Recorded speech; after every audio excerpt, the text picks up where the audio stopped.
Well, good evening, everyone. Hey, And good evening. I want to welcome you to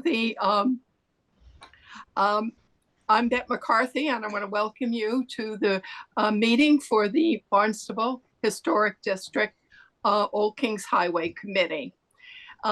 This meeting of the Old Kings Highway Historic Committee is being recorded and broadcast on the Town of Barnstable Government Access Channel. In accordance with Massachusetts General Law, Chapter 30A, Section 20, the chair must inquire whether anyone else is recording this meeting, and if so, they must please make their presence known. All right. Apparently, nobody is recording this. Thank you. To all persons deemed interested or affected by the Town of Barnstable Old Kings Highway Historic District Act under Section 9, Chapter 470, Acts of 1972, as amended, you are hereby notified that a hearing will be held tonight on the applications listed for the agenda for December 13th, 2023. We'd like to remind all applicants and audience members that we are an elected volunteer committee following the guidelines of the Town of Barnstable Old Kings Highway Historic District Act. Any applicant or interested party who's aggrieved by the decision of this committee, they have a right to appeal the decision to the Old Kings Highway Regional Historic Commission. We ask that during this evening's proceedings, all cell phones be turned off and conversations other than those before the committee take place outside of this remote meeting. When an applicant is called, we ask the applicant and all interested parties to identify themselves. Lastly, as a best practice for meetings that are held remotely, where we may not be able to visually identify who's speaking, we ask all committee members and participants to identify themselves before making any motion or comments. Online audience members wishing to participate during the public comment section of the hearing can use the raised hand button to notify the chair. And dial-in audience members wishing to participate during the public comment section of the hearing should press *9 on their phones to notify the chair. All participants will be muted. You must be recognized by the chair in order to participate. And the first order of business this evening is to take roll call attendance. So first one would be George Jessup. Here. Wendy Schuck. Here. Ryan Caholen. Here. Leslie Wallace. Here. And I myself, Bette McCarthy. All right. Our first application is a continued application. And the reason for that is at our last meeting, a lay of solar panels was presented without giving the committee or any of the abutters an opportunity to review in advance. So I'd like to read the continued application, and that's for Katie and Ryan Caholen, 260 Church Street, Barnstable, map 153, parcel 007, built in 1978, to install 10.935 kilowatt solar panels. They will not exceed the roof panels, but they will add 6 inches to the roof height. 27 panels totaling no ESS.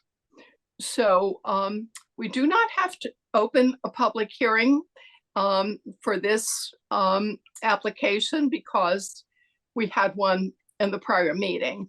So would the applicant please like to discuss their their application. Good evening, Madam Chair. I, for the record, want to state that I'm acting in my personal capacity and not in my official capacity as a member of this board. So I would like to continue the discussion from the last meeting on the installation of solar panels at our residence at 260 Church Street, West Barnstable, which is a scenic road.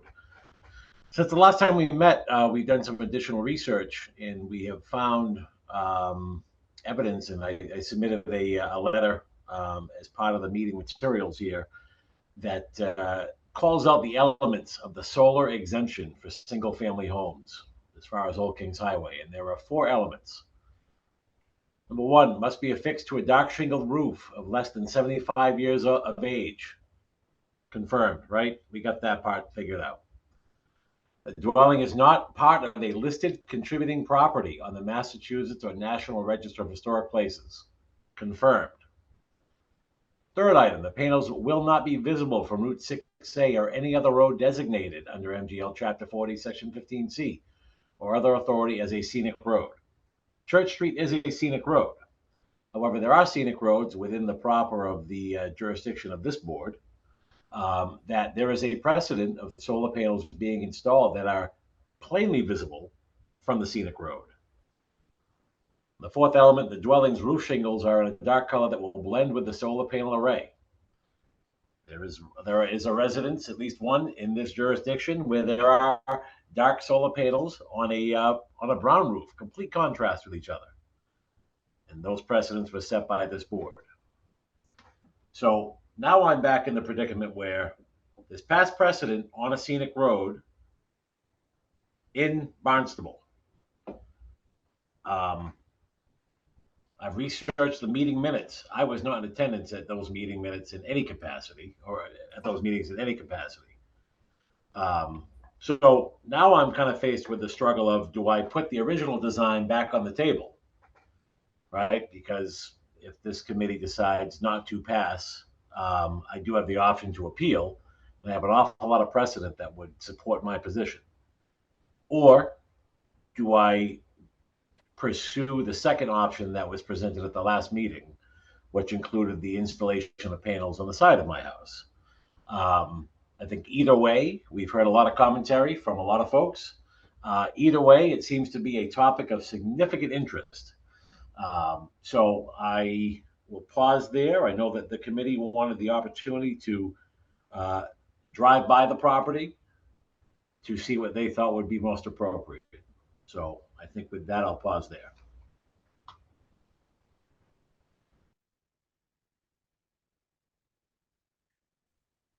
So, all right, have you completed your commentary, Ryan?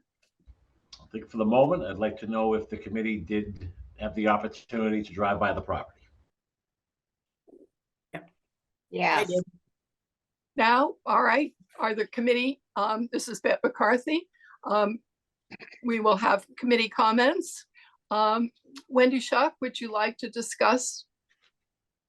Sure. I did read your letter, Ryan, and you were right to point out, the High Street property. I think it is comparable in some respects, and I think actually there are other solar panels that we've approved on scenic routes. Commerce Road is a scenic route, and I think we've approved 3 there.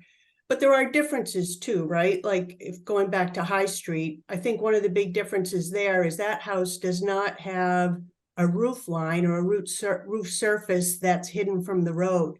They had no option but to put solar panels on a roof plane that was visible from the road. They had no option. And we did ultimately decide to approve it. They also didn't have any abutters objecting. They had none. Nobody came to the meeting there. So, but having said all that, I don't have an objection to your revised plan. I'm actually fine with it. And, assuming that's the plan that you go with, I'm going to approve it. But I want to go on record for saying, I'm approving it on the merits. I'm approving it based on the requirements, but I'm not approving it because of your comment or your insinuation that there's something nefarious going on the committee. And I'm not going to be shamed into a decision or bullied into a decision. I'm making it on the merits. Yeah, I think if I could respond to that, I'm not looking to place shame or bully anybody. I'm simply stating the elements of the solar panel exemption, right? Because there is no element that says if you're limited in options based on which way your roof is built. There are 4 key elements, and those are the elements that were called out in the letter. There is no element about a butter opposition. Yet that seems to be weighing heavily into the conversation. And when you Well, it look is at a public law, meeting, right? It is a public and that's well and meeting, and fine. we get public But when you comments, look at so, regulation right. or law, there are elements to every regulation. Those But in elements any are not event, based on opinion. I'm okay with your revised plan. I don't have any problem with it. You know, my thing was I wanted to go look at it, right? I wanted to make sure that one side panel wasn't visible. It's not visible, so I'm good with the revised plan. Okay, all right. Thank you, Wendy. George, would you like to make comments on this application? Only that I accept the revised plan as appropriate for this particular location and this particular application. All right, thank you, George. So it's not to set a prime example to everybody else. Okay, We could consider them individual properties, individually decided. And I agree with Wendy 100%. So that's all right. everything I have to say on it. Thank you. Thank you, George. Leslie, would you like to comment regarding this application? Yes, when this was first brought up and Kathy, Ryan's wife, was the gal, the applicant. I think a lot of the problem was because she kept referring to the High Street property and the solar. And repeatedly. And my point was having solar in the front of the house that is like neon and having solar on the side of the house with trees set back a little bit. I couldn't find it the first time I drove by. I had to come down the hill to see it. So now it's been changed, thank God, and the solar panels are on the side. While I wish they were all in the back, I don't think you can see them from the road because Ryan's house is set back quite a bit. The only person that will be affected by this will be, in my book, just my opinion, will be the abutter on, if you're looking at the house, on the left-hand side. But other than that, I'll okay this. Okay, And Thank you. Thank you, Wendy. thank you, Leslie. And this is Bette McCarthy. I visited the property 3 times. I believe the modified layout that was presented the last time is appropriate. It is not at all visible when you're traveling west and barely visible when you're traveling east. So I'm fine with, and I feel the second layout is appropriate.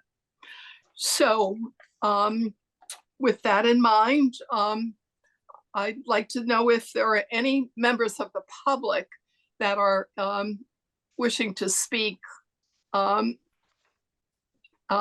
Erica, is there anybody in the public wishing to make any comments regarding this? Yes, but it looks like Ann Kennedy would like to make a comment. So Ann, if you want to go ahead and unmute yourself. This is just a point of order, I guess. I'm just curious, as since Ryan is a member of your committee, I'm wondering why he's allowed to present on his own behalf If I may, and Kate not Mal- recuse. thank you, Anne. If I may, Chair Kate Maldonado, Senior Planning and Development, a member of a committee is able to speak on their behalf as long as they announce to the group that they will not be taking it's on personal capacity and not on using their official role. So as long as Mr. Caholen does not vote on this item and this is only on his personal capacity, which he has announced, he may speak on the item, Okay, thank you for that clarification. certainly. Okay. Is there anybody else of the public wishing to make a comment? Chair, this is Erica Brown. I'm looking, we have quite a few people on, so just give me a second. Nancy Wilson would like to make a comment. Nancy, if you want to go ahead and unmute yourself. Thank you. Greetings to the committee. Happy holidays. This is Nancy Wilson. My understanding is that a letter was sent to the board by one of the abutters earlier this evening. And I just wondered how the board was going to be treating that letter. Is it to be read out loud? Is it to be read and considered by the board, or is there some other way that the board will respond to or handle this? Thank you. This is Erica Brown. I was going to point it out until everybody had spoken that there was another letter submitted just shortly before the meeting. I can either read it into record for you, or I believe Priscilla Jones is on. I don't know if she's able to speak, but she was the one that had sent in a letter. So that's how I was going to do it. As I recall, there's a cutoff time. All right. Erica, this letter was just submitted, so the committee has not had an opportunity to review it. Is that correct? That is correct. I could read it Okay. into record if you'd like. Yes. Why don't you do that? Thank you. Just give me 1 second.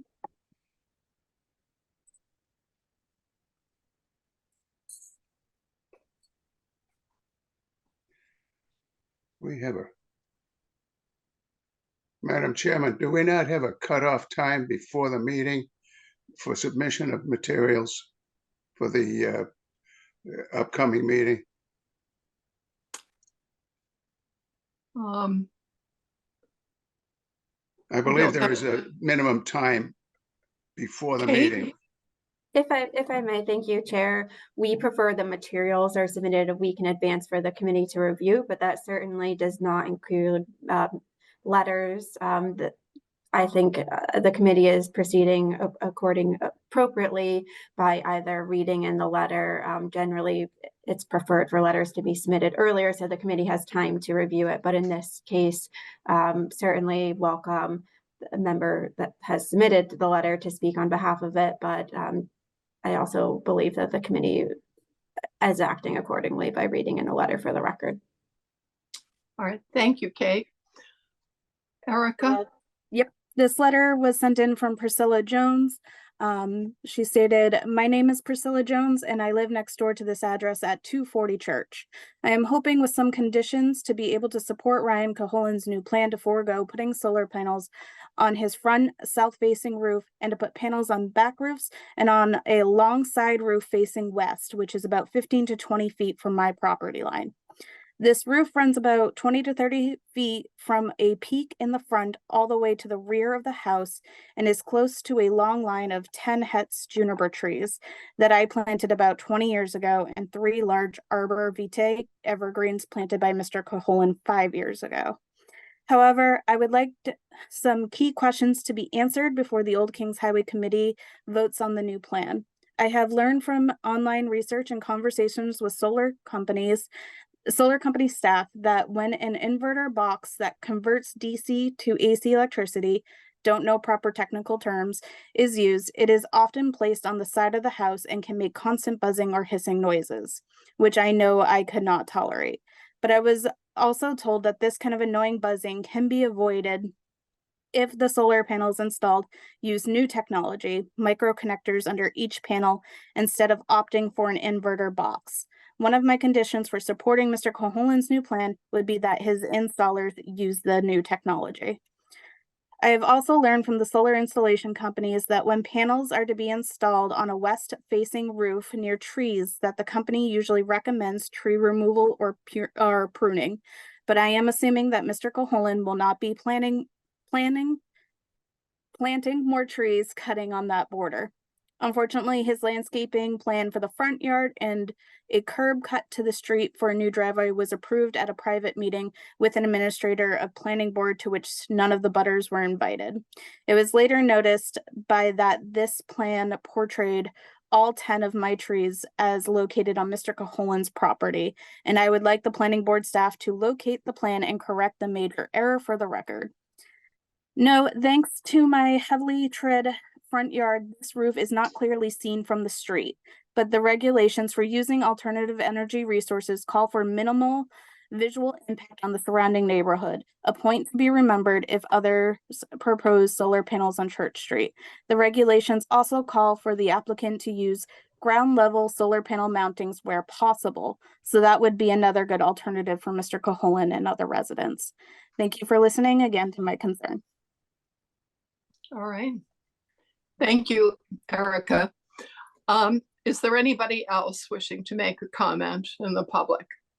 It looks like Robert DeMello would like to make a comment. Robert, if you want to unmute yourself. Good evening, everyone.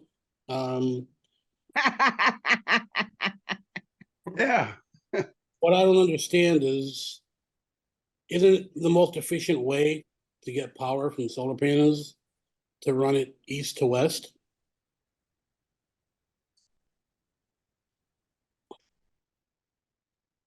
It is, because it follows the sun. That's just a hard time I'm having with everybody wanting to go green right now.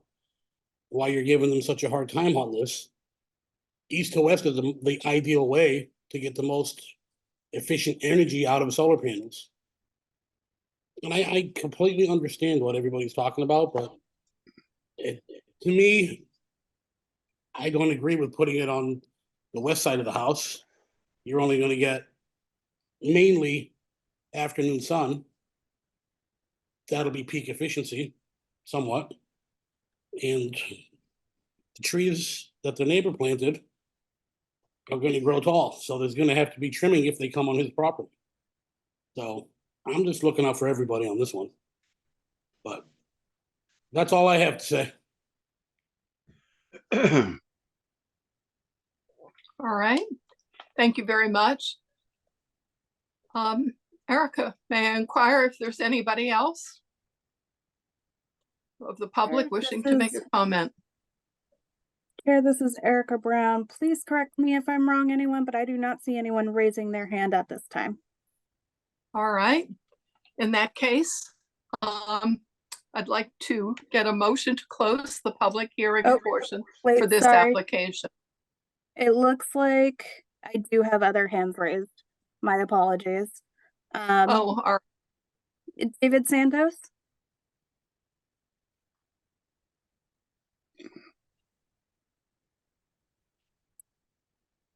I don't think he heard you. Good evening. How you doing? My name's David Santos.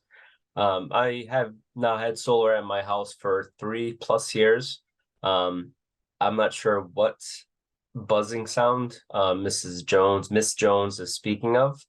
I would definitely look into who she spoke with, because that makes absolutely zero sense to me. And everyone nowadays is all about going green and getting renewable energy. I don't see what the big deal about is going solar as much as you can. It makes the most sense. Its cost of energy is never going down, and the push on electrical vehicles and the demand on the grid is not possible to be maintained without solar panels and renewable energy. So I understand you're trying to protect an image of a road that's very old, but it's new times, we got to enter into a new century with new thoughts and new plans. Protecting a roof line because of aesthetics, I believe, is silly. But that's up to the board to eventually, or even on a state level, to make these changes. So solar is more acceptable throughout the community. And that's all I have. Thank you. Great. Thank you very much. Erica, is there anyone else? Yes, Steve Carey, if you would like to go ahead and unmute yourself. Hello, how you doing?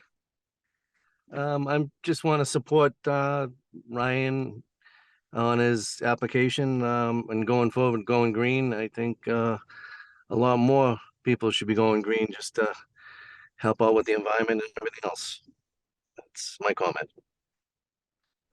All right, thank you very much. And is there anybody else, or? Priscilla Jones, if you want to All go ahead and right. unmute yourself.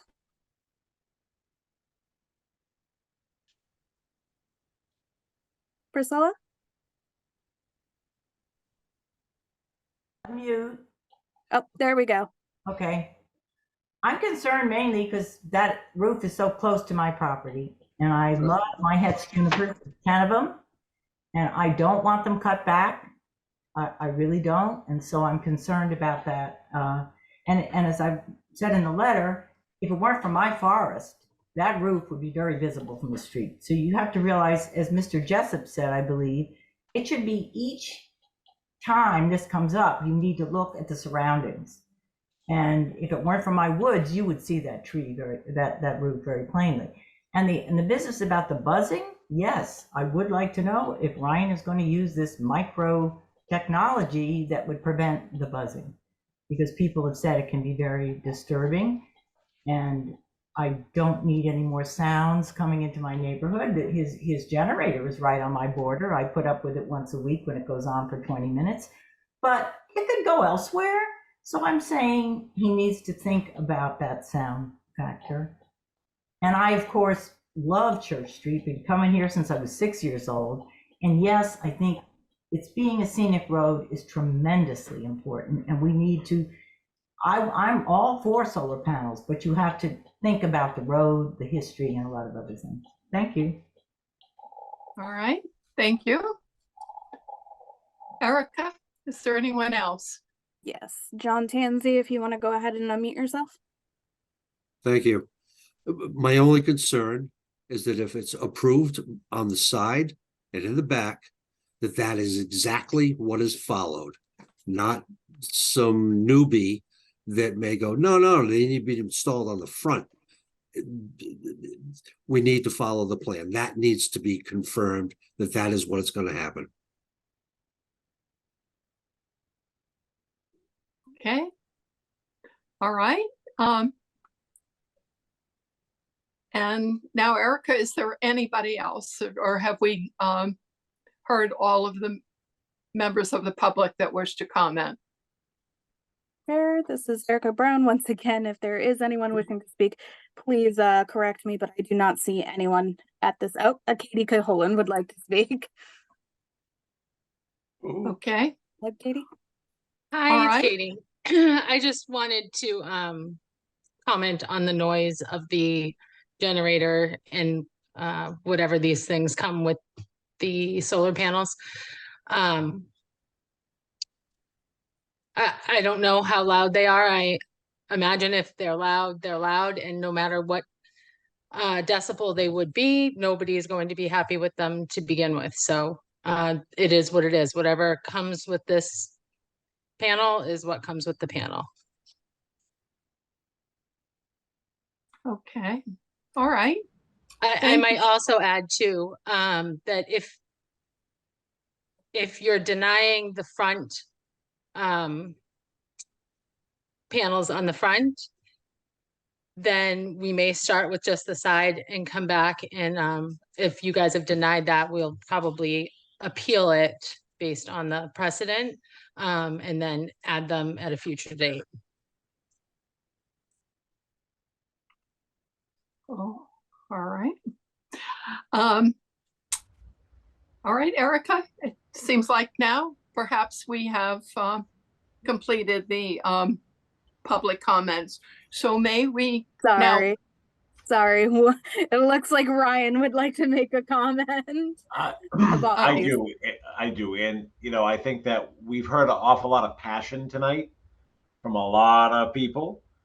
I think ultimately, as far as the property in question, there is not much that I will ever do on this property that will make people happy, no matter what I do. So I just ask that as we talk through this, we focus on the elements of the regulation and what's been put forth.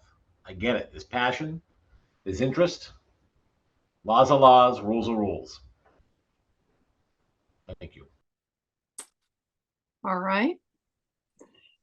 Now, perhaps we can have a motion to close the public hearing part of this application.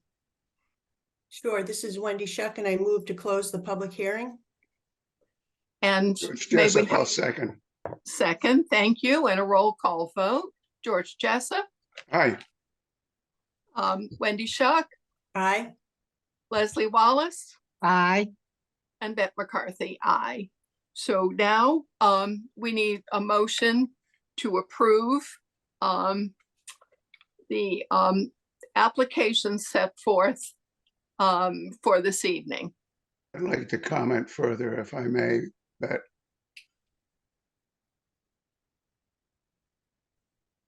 All right, George? thank you. One of the things that most people don't consider is the evolution of solar panels. Part of the reason that we've allowed this layout and this exposure on the west side and the rear is because in the time period of the depreciation of the components, which is relatively short, they're no sooner paid for than they are out of date. And the evolution will allow for a reduction in the amount of solar exposure to attain the same level of power.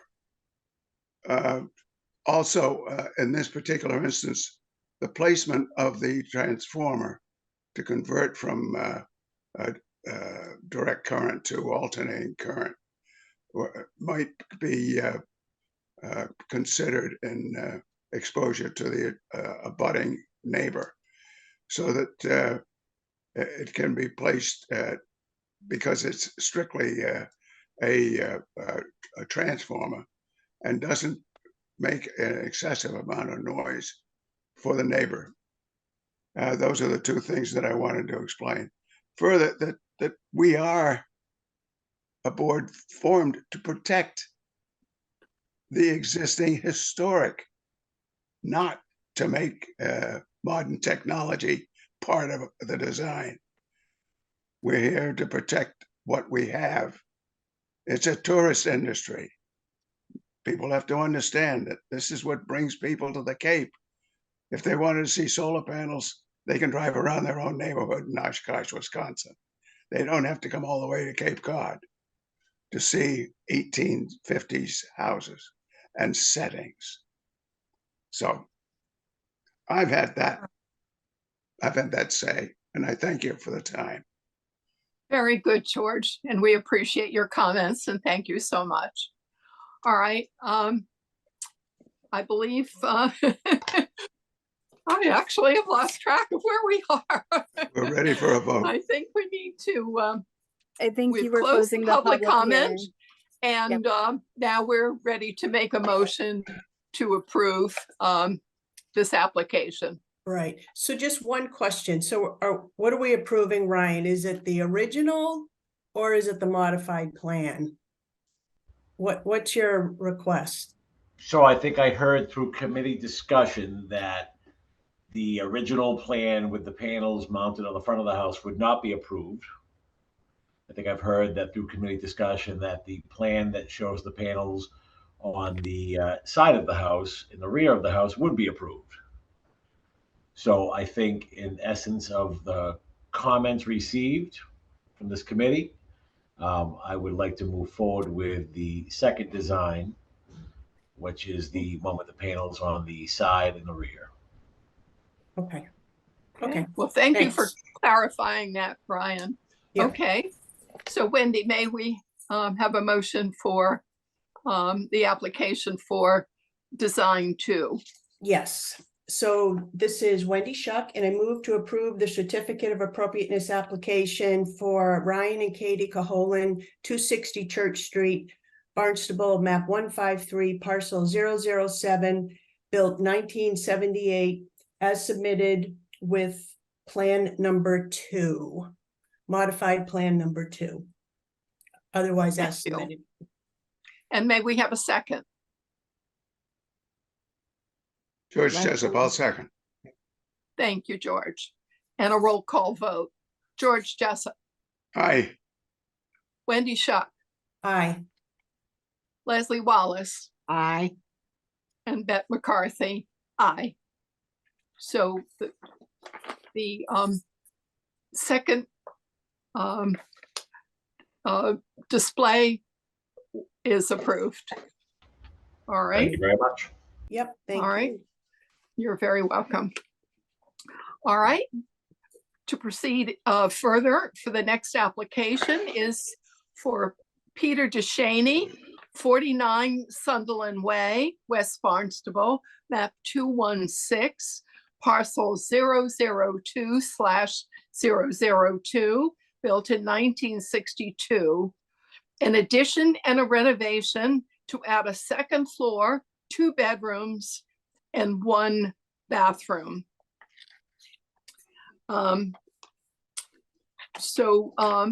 We now need to open a public hearing Sure. for, Yep. for this application. This is Wendy Shuck, and I move to open the public hearing. May we have a second Leslie Aye. Wallace, second. and a roll call vote? George Jessup, Aye. Wendy Shuck, Aye. Brian Caholen, Aye. Leslie Wallace, Aye. and Bette McCarthy. So may we now have the applicant discuss their project? Yes, hello, can you hear me? Yep. Okay, great. My name is Pete DeShaney. I'm Matthew Taylor. I'm doing most of the building, and I've been on the project since before when we approved it last time. So this has been approved in the past. It's the same plan as the original that we did before. We're just adding a dormer to the right side that wasn't in the original plan on the addition. So we're doing cedar shingles on the outside with woven corners, 6/1 windows, asphalt architectural shingles. There's going to be a water table for more of a historical look. Basically what you're seeing in the plan is where it's at right now. It just doesn't have the sidewall in the addition yet.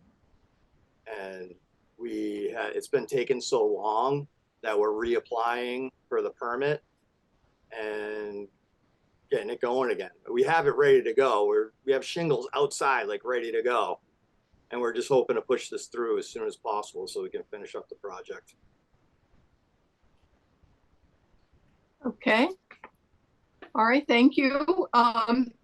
Committee remarks regarding this? Wendy? Yeah, so just to clarify, so this was submitted some time ago and you received approval, I think you said, and the only change is that dormer on the right, is that correct? I guess I wasn't on the committee when that Correct, first yeah. came through, so I'm Yeah. just not familiar with it. So the plan's like pretty much identical to the one that was already approved. The right side dormer was not in the original plan, which I think it Okay. actually looks nicer with that. Yeah. It's balanced, yeah.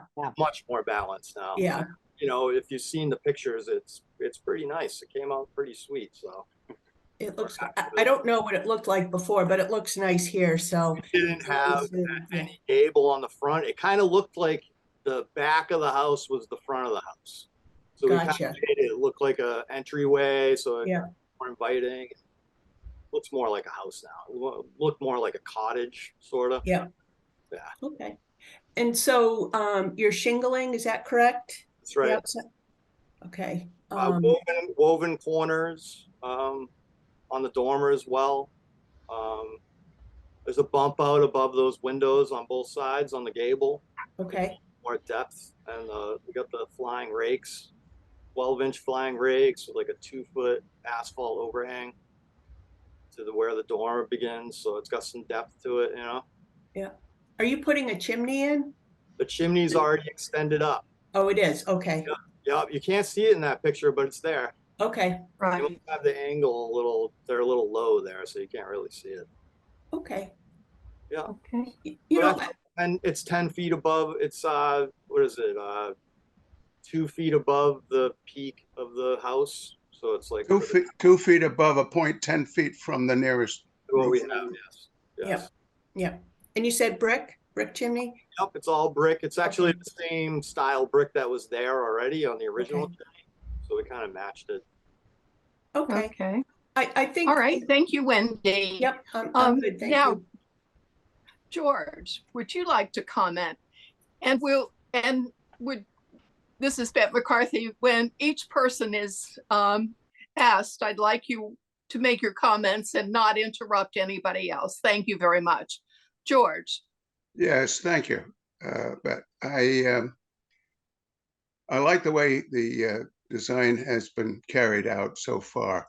The projection of the gable end above the second floor windows is a nice touch, and the flying rake showing a prominent overhang fits the overall building design well. One comment: I noticed that you've got a lot of large trees at the perimeter of this property, and you're probably going to get some strange wind currents that may affect the draft of your chimney.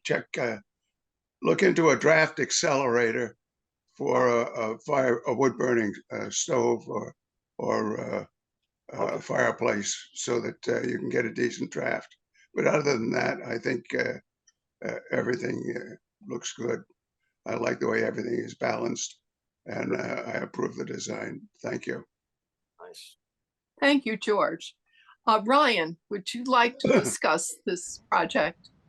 I think of the location, the setbacks, the work that's been done. I think the additional dimension makes sense. I agree with the comment that the additional dormer adds some balance. I think it's appropriate. Thank you, Ryan. Leslie, would you like to comment? Yes, I like the balance of the other dormer, so it's uniform. You know what I'm curious about are these windows. The windows on the main structure, but see, I don't know, it's hard to tell. Are they different from the three? Go up a little, yeah. These three windows. So the ones on the front of the new addition, yes, identical to the one that's in the middle on the old existing part of the house. And then Yeah. the other two, we just wanted to let more light into those bedrooms, but there's still 6/1s. They're just a little bigger, and the heights of them are the same. So no, I'm talking about the case. Oh, see, I can't see it. Yeah, okay. I got what you're saying. yeah. So that tape around those on the other yeah, windows might yeah. throw your eye off a little because there's no Yeah. trim around them yet. I thought the trim was dressier on the other one. Yeah, okay. Yeah. So it's all gonna match, same trim. Okay. Yeah. Okay. Okay. All right, Leslie. And this is Beth McCarthy.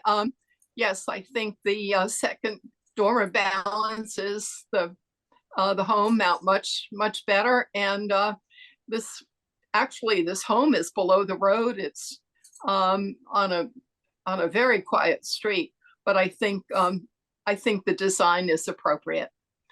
Now, are there any public comments? Any members of the public wishing to comment on this application? Sure, this is Erica, I do not see anyone with him speak to this application at this time. Okay. All right. Leslie, would you like to discuss this project? I think the second dormer balances the home out much better. And I think the design is appropriate. Now, are there any public comments? Any members of the public wishing to comment on this application? This is Erica Brown. I do not see anyone with him speak to this application at this time. All right. So now we can close the public hearing part of this application. Sure, this is Wendy Shuck, and I move to close the public hearing. George All Jessup, right. I second. Thank you. A roll call vote. George Jessup, Aye. Wendy Shuck, Aye. Ryan Caholen, Aye. Leslie Wallace, Aye. and Beth McCarthy, aye. So now we need a motion to approve this application. This is Wendy Shuck, and I move to approve the certificate of appropriateness application for Peter DeShaney, 49 Sunderland Way, West Barnstable, map 216, parcel 002/002, built 1962 as submitted. All right. Leslie Wallace, Thank you. second. Thank you. And a roll call vote. Let's see. All right. And we, George Jessup, Hey, Wendy Shuck, Aye. Ryan Caholen, Aye. Leslie Wallace, Aye. and Beth McCarthy, aye. So we've approved this application. Thank you very much. Right, thank you. Thank you. All right.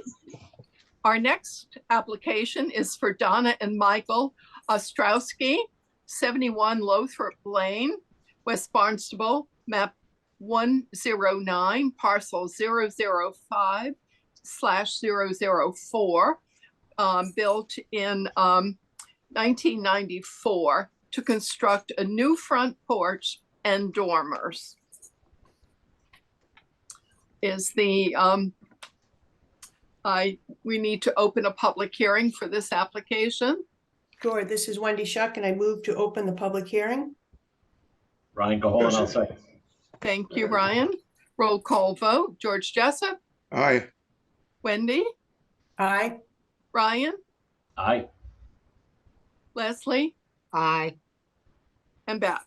All right. So with the applicant available to discuss their project. Yes, this is Michael Ostrowski, and I'm proposing installing a front porch on a 34 by 7 foot patio, bluestone patio.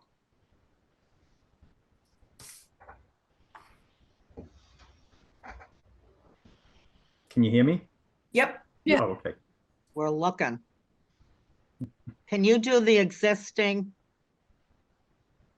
Okay.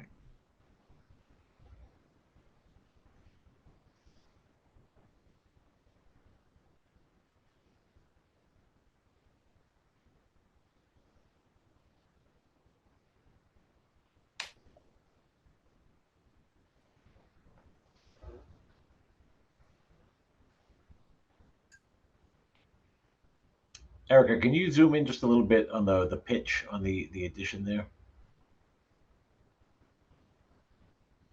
I think it says 12.8, just tough to see. Yes, it's 12.8.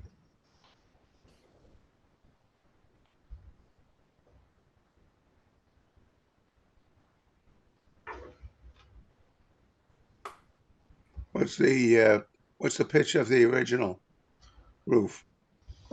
8 and 12, is it? I believe so. 8 rise, 12 This is run. Beth McCarthy. George Jessup, are you speaking regarding this application? Yes. Yeah, the original. Okay. Does anybody, I don't see it on the drawing, the original roof pitch. Erica, would you show the scale Side back to elevation? the original? Do we have a side elevation? It might show the main house roof pitch. Yeah, I don't see it here on the plan. I don't remember what the existing is. Move over. Yeah. Okay. No, the other way. Now that shows it. It's better than 9 and 12. Yes. Yeah.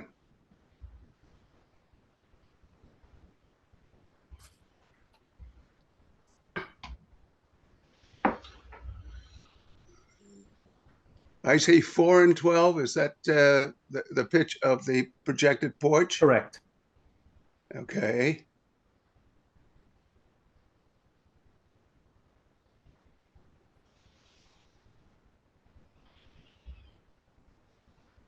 Yeah, I know you have a copper roof arch on those arch top dormers. Yes. Have a copper roof. Is there a Yes. reason why you want to do an arch top dormer instead of a doghouse style gable? I like the look of it. And I think the entryway is arched too, isn't it? Yes, Oh. it will match. Yeah. You're going to arch it? The front entryway, yes. Well, it's not arched now. It No, is not arched on the now. If you drawings. take a look at the Oh. picture, Yeah, it the is. front picture. Oh, I'm okay. Go over. Because I'm looking at the one on the side. Keep going. Right there. Yeah. Oh, we're looking at the underside of it, you're saying. Underside. The Yes. top of it Yes. isn't arched. You know, I don't object to the arch top dormers, but they are for a later period architecture.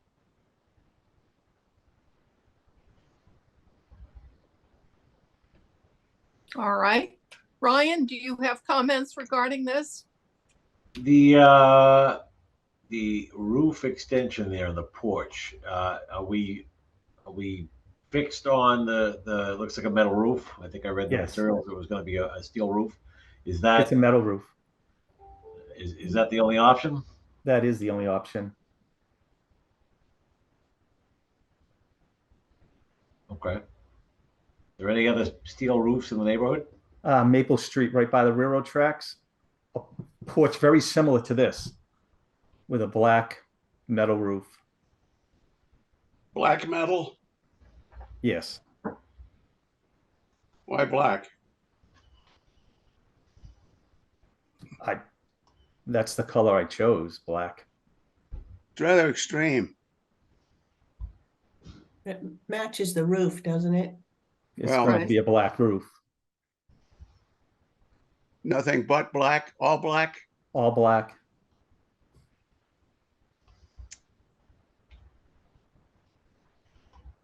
I'm not really crazy about the new all white and all black schemes. It's rather extreme in all cases. And it's anybody that's been down South Street has seen black and white and nothing else. You'll see what I'm talking about if you haven't driven it. South Street in Hyannis.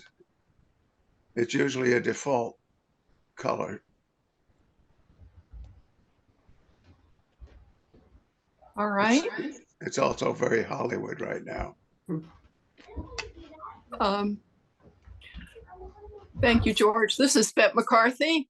You have a portico which has a rectangular roof, and in my estimation for design, I think the 3 dormers, the look, I know you prefer that curve, but in my estimation, a rectangular dormer would be much more appealing and aesthetically more desirable. That happens to be my opinion. So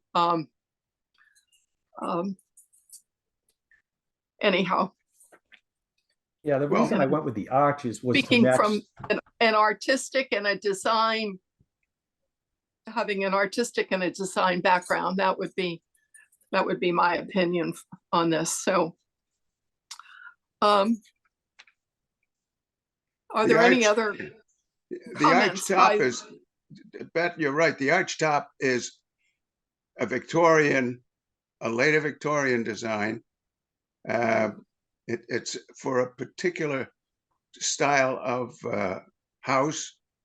And I'm trying to think of the architect that introduced it.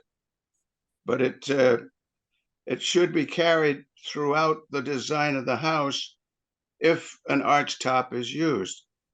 The arch top of window head is in certain circumstances combined or alternated with a triangular pediment. For instance, the White House in Washington has alternating pediments. And it's appropriate for that application because of the fact that it is part of the integrated design. But here it's not part of the integrated design. It's just an affectation of a much later period than this typical cape. There's part of the problem is the porch doesn't have enough height to carry it through. Normally, you would arch the openings on the porch as you have the center section, so that it is a uniform design. But there isn't enough height to be able to do that here. The dormers sit quite low on the roof, and because of that, the pitch of the extension has to be kept shallow. 4 and 12, 3 and 12 is about the minimum, which is another reason for using the metal roofing, I'm sure. Yes. This is Wendy. I really don't object to this. I think the area where the house is doesn't really have any historic homes in it, right? They're more contemporary, more modern homes, a little bit of a mix of architecture, mostly colonial style. I think the materials are nice. I do think it will fit in with the neighborhood, so I really don't have any objections. Okay. Leslie, do you have any comments regarding this? Yes, I don't like the dormer windows. I think this looks like busy and a mishmash of styles. I think a dog house or something, and let the front door, which is nice with the arch and the other, be the main focus. I think you're going to be looking at those windows. I don't like the windows.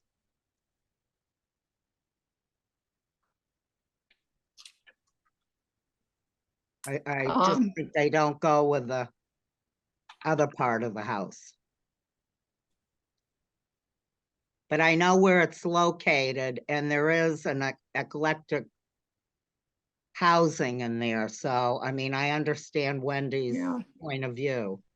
But I think the house would look so much better to make the front door and that arch your focal point rather than the 3 windows. But that's only my opinion. Well, that's why we're here. Thank you, George. Okay. Any other comments from the committee? No? All right. Erica, is there any member of the public making a comment regarding this?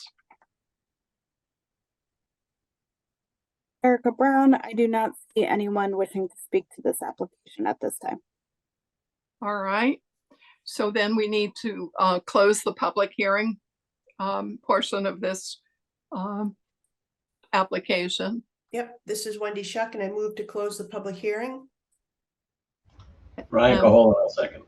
Thank you, Ryan. And a roll call vote. George Jessup. Aye. Wendy Shuck. Aye. Ryan Cahola. Aye. Leslie Wallace. Ugh. Leslie? Yeah, I don't like those. Oh, okay, yeah. Oh, no, we're just closing the public okay. hearing. Oh. Chair, McCarthy. Aye. Chair, if I may, I apologize. Point of order. If the committee is looking for the applicant to provide new plans, if the applicant is considering revising those windows, then we'd want to refrain from closing the public hearing. Can we hear from the applicant whether they would be interested in amending the plan? If not, then we should close the public hearing and make a motion to approve or not approve this item. But if we're seeking further materials and information, we'd want to leave the public hearing open to the next meeting. Okay, all right, thank you, Kate. This is Bette McCarthy. Is the Mr. Ostrowski, would you like Yes. to comment on some of the committee suggestions, and are you amenable to taking any of the suggestions? Well, me that were made? personally, I like the arch, and I think it matches the front walkway with the arch underneath. Okay, So I'd So- like to leave them. so you'd like to keep the application as submitted? Correct. Okay, all right. Thank you for clarifying that. Thank you. So, all right, so I believe we've closed the public hearing section. I believe we're missing a second. I apologize, Chair. I just wanted to make it clear for the record that there Okay, wasn't any all desire right. to submit new plans. So if you can do that motion again, I apologize. I just wanted to make that Yep. clear. All right, well, let's do that part over again then. Yep. Close the public hearing for this. Sure, this is Wendy Shuck, and I move to close the public hearing. Thank Ryan you. Caholen, I'll second. All right, roll call vote. George, Aye. Wendy, Aye. Ryan, Aye. Leslie, Aye. and Bette, aye. So now we need a motion regarding the application. Can we do further committee discussion? You may, if the chair would like further discussion. Yes. George, yes. Thank you. I don't know whether the applicant has looked into an arch or a front door canopy. Instead of a triangular pediment there, if all of the roofs have the arch top, I think that unifies the design. If we can go to the front elevation again, please, we can see that I have a problem with that triangular front entrance and the center dormer conflict. I think perhaps if that, instead of being a triangular roof for the entrance, if that also were arched so that it fit the dormer arch, then I think it would unify the design. It would also eliminate the point conflict with that center dormer rather than move the dormer or shorten it. And it would allow for a more uniform design. All right. If the Thank owner you, would like to George. consider that. Would the applicant like to discuss that suggestion that our Yes. architect has made? Yes, we did have an arch. I did have an arch originally, had an arch drawn in there. And it interfered with this upper dormer. And it just looked like it was just too much of arches. I didn't like the look of it. The peak of that dormer is going to be where your roof, the porch roof intersects with the main roof. Is that right? Correct. That's why you set that pitch without clearly defining it. I can understand you're going to make it fit rather than you're going to hit a certain pitch. Correct. Okay. So you're going to eliminate the conflict that appears to be just to the right as we look at it of the center dormer. Can you say that one more time, George? Well, you see how that roof peak Yep. appears to overlap the joint Yep. or the seam between the shed Yeah, I of see the that, porch yeah. roof. It's Yeah. actually a perspective problem. Okay, But the ridge should meet below the window where the shed roof of the porch meets the main roof of the original roof. gotcha. So they all come together at one point rather than create a conflict. Gotcha. Okay. Thank you. All right. Then we need a motion to approve this application.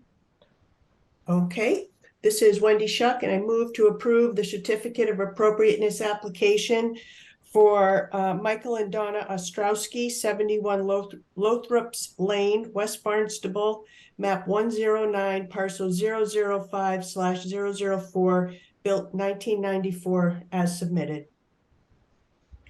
All right. A second. Ryan Cahola, I'll second. All right. A roll call vote. George Jessup, Aye. Wendy Shuck, Aye. Ryan Caholen, Aye. Leslie Wallace, Aye. Bette McCarthy, abstain. All right. Our next application is Thank you very for much. Thank you. Linda Di Stefano, 119 Augusta National Drive, Barnstable, map 355, parcel 009, built in 1974. Addition of an attached garage to the south of the existing residence, addition of the porch to the front of the residence. All right. So may we have a motion to open a public hearing for this application? Yes, this is Wendy Shuck, and I move to open the public hearing. Ryan Cahola, I'll second. Thank you. Roll call vote. George? Aye. Wendy? Aye. Ryan? Aye. Leslie? Aye. And Bette. So would the applicant like to discuss her project? Hi, this is Kevin Werner from Fine Line Design, and I'm here representing the project at 119 Augusta National Drive. The owners are also online.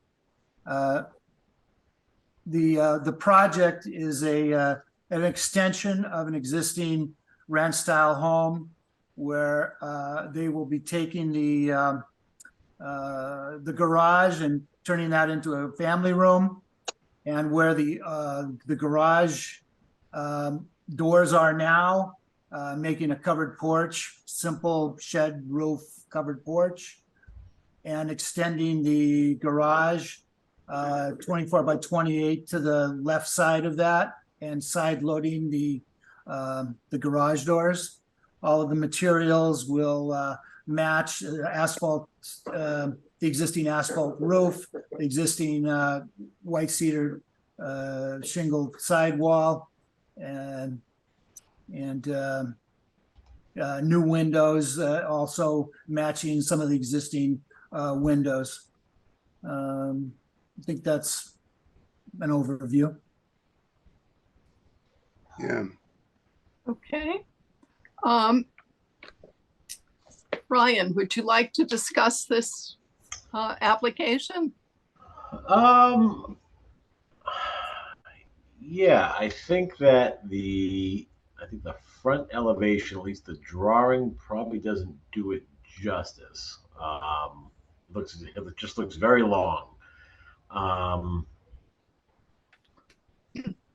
Would with the garages on my left,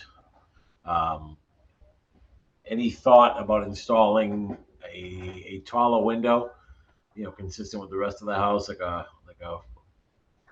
4x3 light window?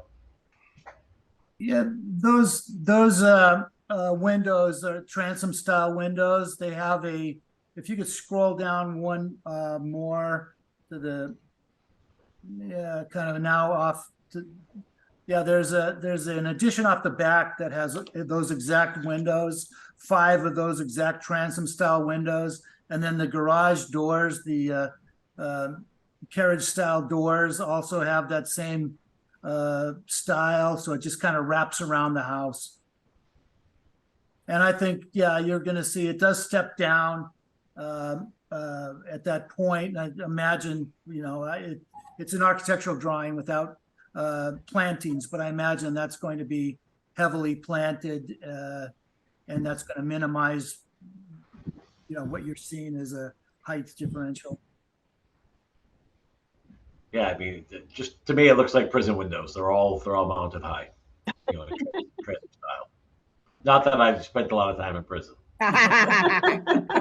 Good to hear. But aside from that, no, those are my only comments. Thank you.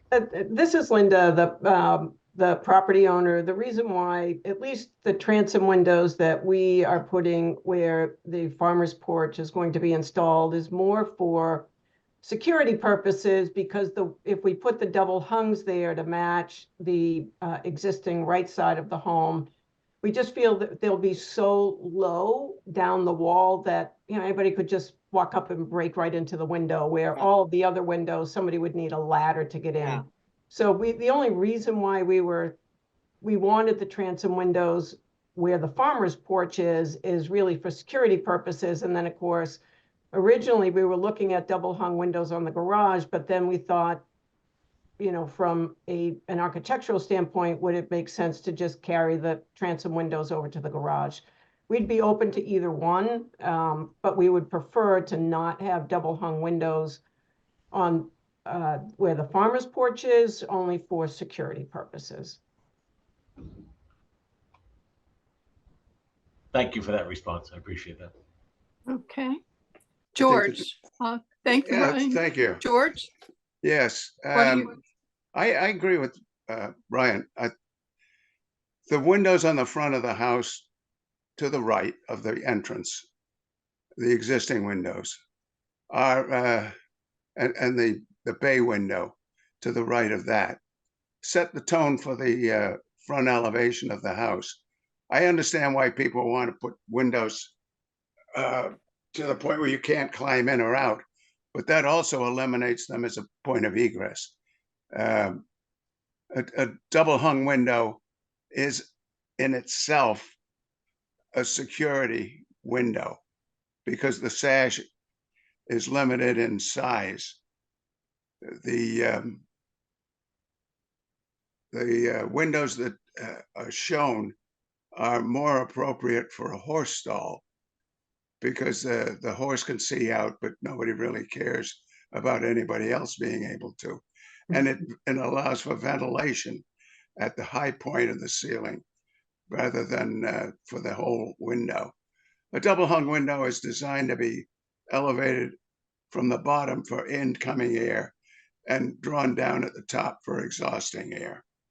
And it promotes circulation throughout the room. That's the primary purpose of the double hung window. And these awning windows are they're appropriate for certain locations. If you're going to have a bedroom that has only one wall, and that's where you want to put the bed, I can understand why you'd want to keep it high so that the bed fits underneath it. But you can't get any view out of them, especially with the porch roof. You don't get any positive air circulation unless you have cross ventilation through the house. And it does look like you've attached a barn to the house rather than a garage. The windows, this style window is not appropriate for the front elevation. I would much rather see a narrower, taller, double hung in each of the bays of the porch. In other words, where the two windows are centered, so that you have a balanced design for that section of the room. The projected bay gives you a depth of window that's appropriate for that room. The door with the double lights on it is as I've said before, it's a West Coast cottage window, a door. And there's usually a shelf under those windows, like a package shelf. It's a green and green bungalow style door, and it's not appropriate for the East Coast. People use it because they've seen it and they kind of like the idea of having just 2 rows of windows or lights in the door, as opposed to a 9-light door, which is the more appropriate. And I understand your security needs, but there are other ways to secure the property other than this type of window. Well, this is Linda. I mean, we're okay with changing these to double hung windows. We originally had them as double hung, so, you know, we're okay with changing those windows to double hung. The door that's there is the same. We're looking to put the same door there that we have currently on the front of the home. Well, yeah, I understand that. The reason I mention it is because I want you to know where the design comes from and why.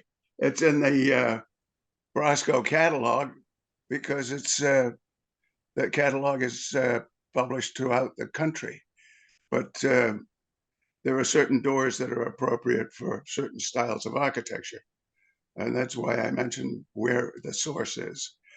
I'm not objecting to the door per se, because it just doesn't fit with a family room. Usually it's a 9-light door. For security, you have a deadbolt at either the top or the bottom of the door, so that you have a bolt that can't be reached just by breaking out a window pane.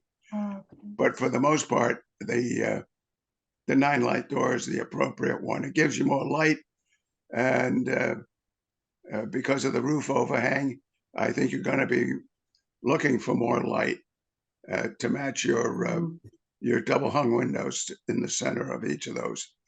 The garage, I would accept a single window centered on the wall as a double hung to match the double hungs you're putting on the porch.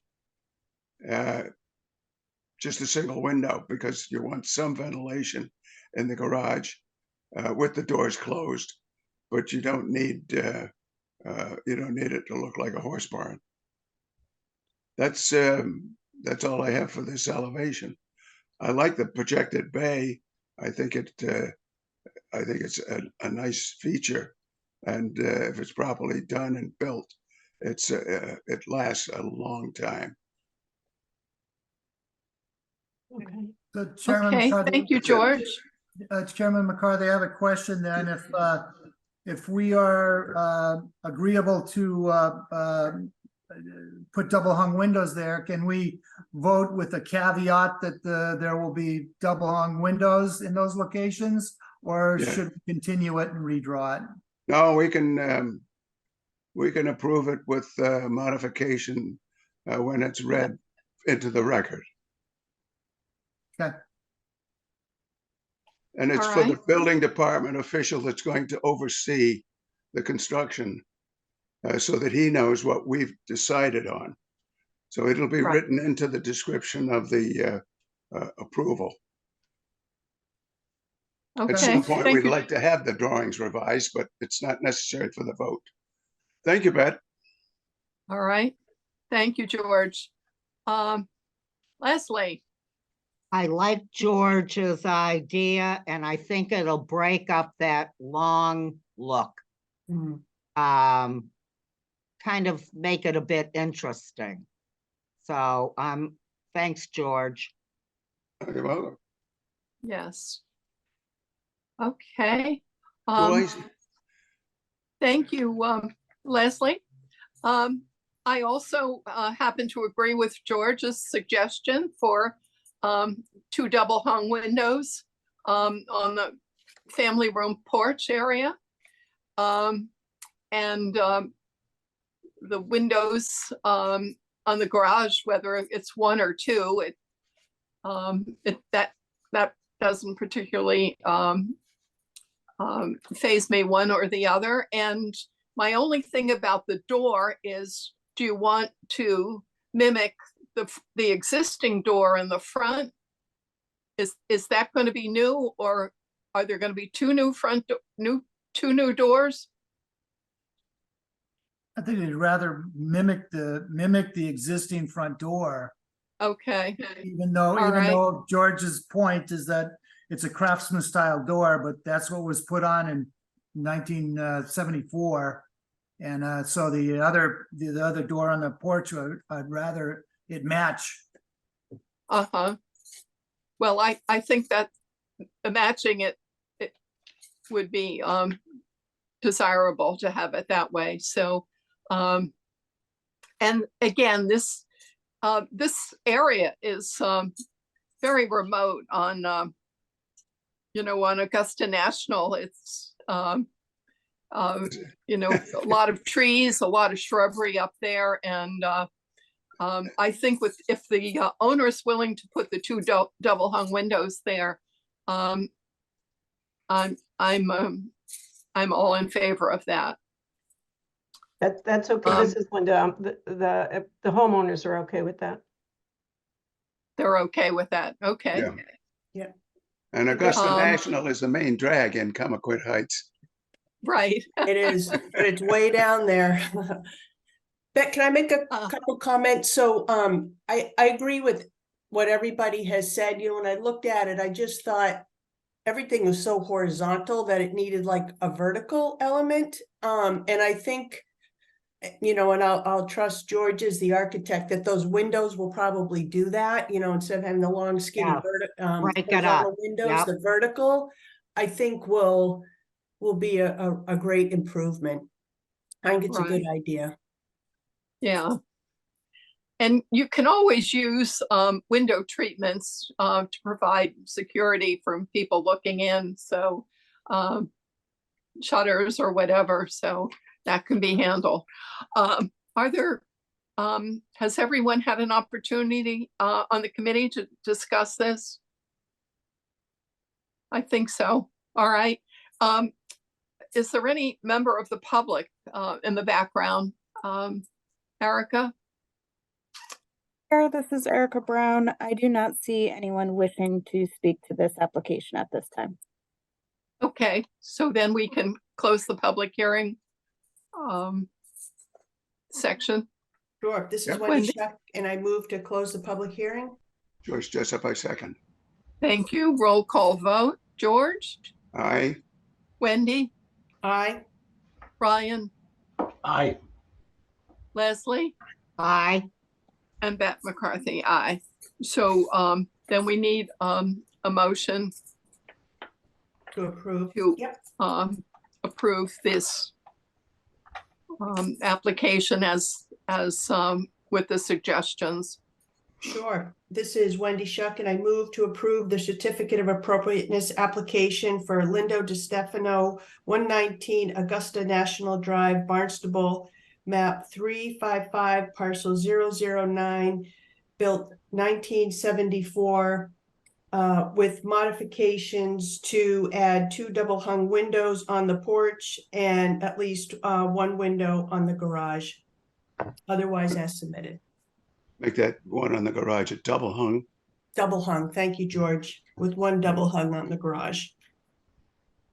Okay. And a second? Leslie Wallace, second. Thank you. And roll call vote. George? Aye. As modified. Wendy? Oh, was that me? I'm sorry. Aye. Yeah. Ryan? Aye. Leslie? Aye. And aye for Beth McCarthy. So the project is approved with those modifications on the windows. Our next project is for John Spinney. Thank you. Oh, you're very welcome. Enjoy. The next project is for John Spinney, 279 Harbor Point Road, Unit 12, Barnstable, map 352, parcel 035/001, built in 1948. To remove existing cottage, the existing cottage to, not remove, renovate existing cottage to include a new roof, sidewall shingles, doors and windows, and an addition of a attached shed to the rear of the cottage. May we have a motion to open the public hearing? Sure, this is Wendy Shuck, and I move to open the public hearing. Ryan Caholen, I'll second. Thank you. Roll call vote. George. Aye. Wendy. Aye. Ryan. Aye. Leslie. Aye. And Bat. Aye. So is the applicant available to discuss this project? Hi, this is Kevin Warner from Fine Line Design again, and I'm also representing this project that's 279 Harbor Point Road. The owner, John Spinney, is also online, should we need to his input. I'll give you an overview of,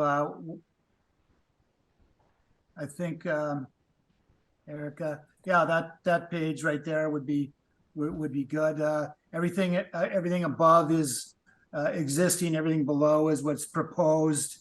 It is a cottage community. This is a tiny cottage, overgrown vegetation.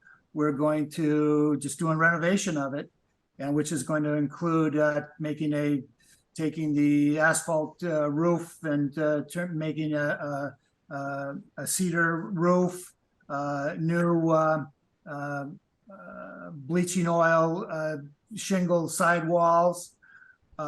Intend to take the existing, I think there's some weird grill, like 9/6 windows that we're going to replace with traditional double hung 6/6 windows. Apply shutters, which would be wood or composite, and use the traditional hardware, acorn keepers. The deck will be rebuilt. It needs to be rebuilt, and we'll with a Ipe decking material. The windows on the gable ends will be boxed out and have a pediment with a little copper accent roof.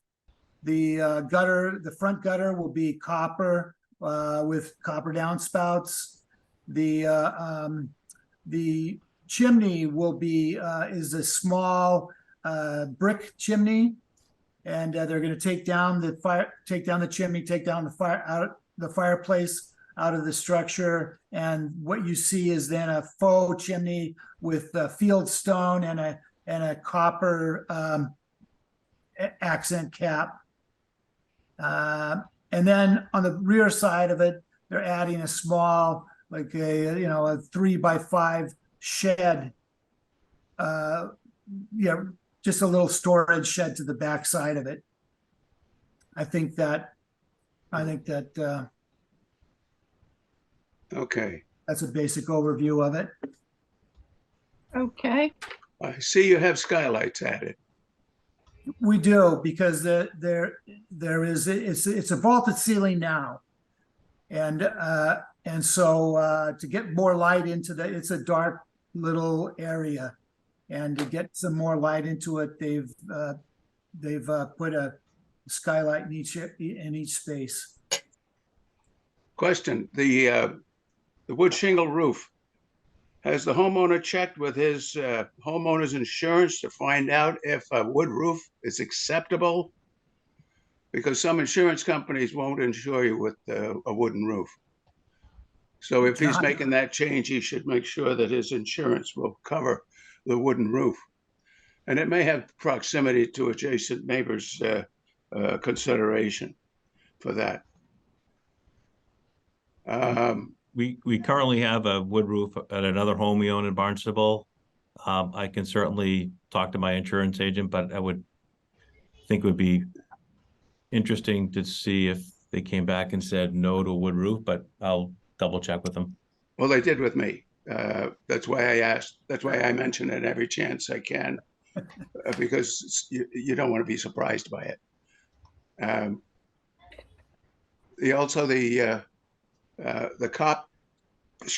copper gutters. Are you going to keep those bright copper, or were you going to have? They're going to let them weather to the verdigris green. Had you made up your mind on that? Yeah, I think this is the homeowner, John. Yes. I think we're going to end up going with we'll let them go Verdi. It would be the game plan right now. Yes. If the homeowners association doesn't want us to have copper gutters, you've got a homeowners association. Yeah, we may have to come back and talk about like a fiberglass gutter that looks like the old fashioned what do you call those ones used to oil? I'm familiar. Yeah. So we'd put those on instead, which is more traditional, and those would be white, and we would do a copper downspout round zinc color, so you get the gray downspout versus kind of like the Verdi or the traditional copper. So we're flexible with respect to what we need to accomplish with respect to the homeowners association. You want to get your review with the homeowners association and get the opinions in writing. Your lawyer should handle that, because they can be bastards at any time, because it's usually run on a whim. I hate homeowners associations like that. So get it in writing and get your lawyer on it. We will. Other than that, the design I like the design. I like the cottage look. I like the fact you may have an outdoor shower out there. I see you have something boxed in on that left side. Excuse me. You have something boxed in on the left side.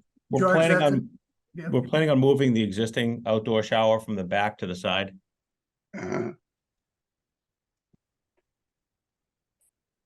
Okay. And we'll make that the same size as the existing. Oh, yes. Yeah. So you can run to the nearest door in a towel. Yeah. Well, it looks like you're going to have something you can enjoy for many years to come. Thank you. All right. Thank you, George. Let's see, Wendy? Yes, What are your comments? I think it's a very nice renovation. I think it will fit in nicely with the neighborhood. The materials are very nice. I did notice that a number of the other homes do have skylights. I think one's actually got a solar panel in that little neighborhood. So that's consistent as well. So I don't have any objections or other comments. Okay, thank you. Leslie? Now it's all shingled, or I can't tell if it's shingled or Yes, it's going to be shingled with, they're going to be cedar shingles that are bleaching oiled on the side wall, and the roof will be probably a yellow cedar shingle. Alaskan yellows. Yeah. Alaskan yellows. Very, very good. 50-year durability. Yeah. Okay. So it's a silvery look. It's not the house isn't yellow, it's the roof. Oh, it'll be a gray silver color. Okay. The roof, the yellow, it says yellow cedar, but it's a magnificent silver color. Yeah. Others. Yeah. Can I see the original? What's the original deck? Okay, so it's similar. It's really replacing it with just better materials. Okay. Yeah. All right. All right. Let's Okay, Okay. I've been there, and there's several skylights in the neighborhood. Yes, there are. Okay.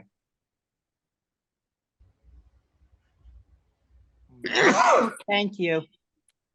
All right. Ryan, have you had a chance to comment on this? I have not, but my comments are minimal. I think it's a great replacement for the current structure. I think it fits in. I support it. I think it's appropriate. Okay, thank you. This is Bet, and this is adorable little community of different buildings to look like a little cottage colony, and it's wonderful. And it's obviously the house really needs to be renovated, and I like the design and what you've proposed. So I don't have any issues with your application at all. So is there any member of the public in the background? Yes, we have This is Ann Erica Kennedy. Brown. It looks like Anne would like to make a comment. Yeah. Okay. Unmuted, I think. I didn't intend to attend this meeting to speak on this issue, but I happen to live down the street. And this is one of my favorite little neighborhoods. It's a cottage colony. I actually used to stay in that cottage colony in the Land's End. So John, you would be familiar with that, the one on the beach.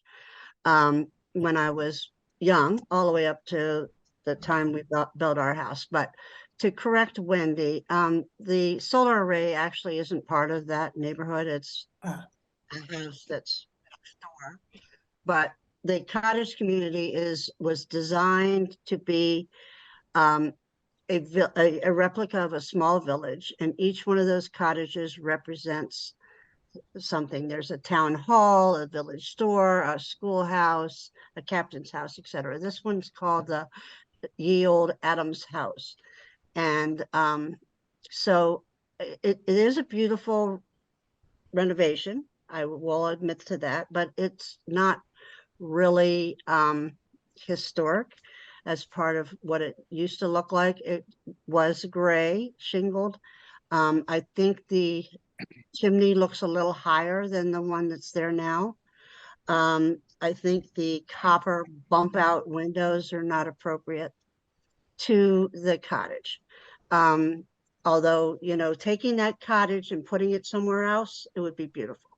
But in that particular little cottage community, it sort of doesn't fit in my view. The skylights, I think you're correct. There are other ones in that little village. I don't think they were approved, but they exist. And my question also was about the shower enclosure. Is that going to be painted white, or is that a natural wood enclosure? We'll probably make it out of cedar. That'll be the plain brown like the other ones in the neighborhood. It would probably Gray. it'll probably be gray. It'll end up being gray, just Yeah. so the shingles turn gray. That will be the same color. Weather. Okay, well, those were my only and the color, of course, it's gray now, so it would be nice to keep it gray, but Yeah, the house will be gray. It will be gray. The shingles will be gray. Okay, so it's gonna age into gray. Yeah, because the bleaching oil turns naturally gray, as does the yellow cedar roof. Okay, because it looks yellow in the rendition. Yeah. Okay. The pictures don't do it justice for what it's going to look Yeah, like. really. It's cute though, and so I appreciate the fact that you bought into the village, and you're gonna love it because we all do. So Okay. welcome to the neighborhood. Well, thank you, Anne. Is there any, are there any other members This of the is- public wishing to comment? Chair, this is Erica Brown. It looks like Amy Collins would like to make a comment. Amy, if you'd like to unmute yourself. George, I'm sorry to say, but the representative from the Managing Board Homeowners Association is here. It sounds like we're not your favorite people, but My name is Amy Collins, and I represent the managing board in Cape Cod Village condominium. I'm serving as president currently. And John's been nice enough to share his plans, John and Erin, and we do have concerns. And John is aware of this. At this time, Cape Cod Village cannot support the renovation plans as they are shown in the images that we have. Some of the concerns, Anne, you actually mentioned several of the concerns that we have regarding that this is a building, this area is built up in the 1930s, this one particularly 1948 as a cottage colony. And that's what it is. It's a rustic cottage colony. And we feel that the materials used from the copper to the copper over the windows, the downspouts, et cetera, are not common to the village as a whole, which is in our bylaws to state that you're using materials and keeping to the character of Cape Cod Village condominiums. So the size was also noticed on the chimney. It's a small difference, but there is a difference in the size and width of the chimney. And we do our best to keep things as similar as we can. And considering, I don't think, John, that you're keeping your fireplace, I can't imagine that's going to be a huge issue. But my biggest concerns is that it fits in with the character of the community and follows the bylaws, which particularly talks about the materials and the materials used in your surrounding cottages. But Anne summed everything else up on me.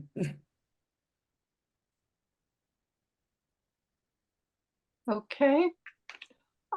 Erica, is there anybody else wishing to make a comment? Chair, this is Erica Brown. I do not see anyone else wishing to make a comment on this application at this time, but if anyone is on and would like to make a comment, please correct me. All right. Can I So just ask a question? Amy's just laid out that this is inappropriate for that area. I don't know about voting if it's not appropriate. I'm speak? not sure this is our responsibility about meeting the condominium requirements. I think we use our best judgment regarding whether or not it fits with the old Kings Highway.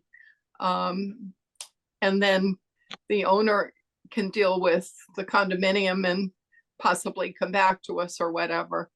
I don't believe we have to follow the condominium regulations. Okay. Right.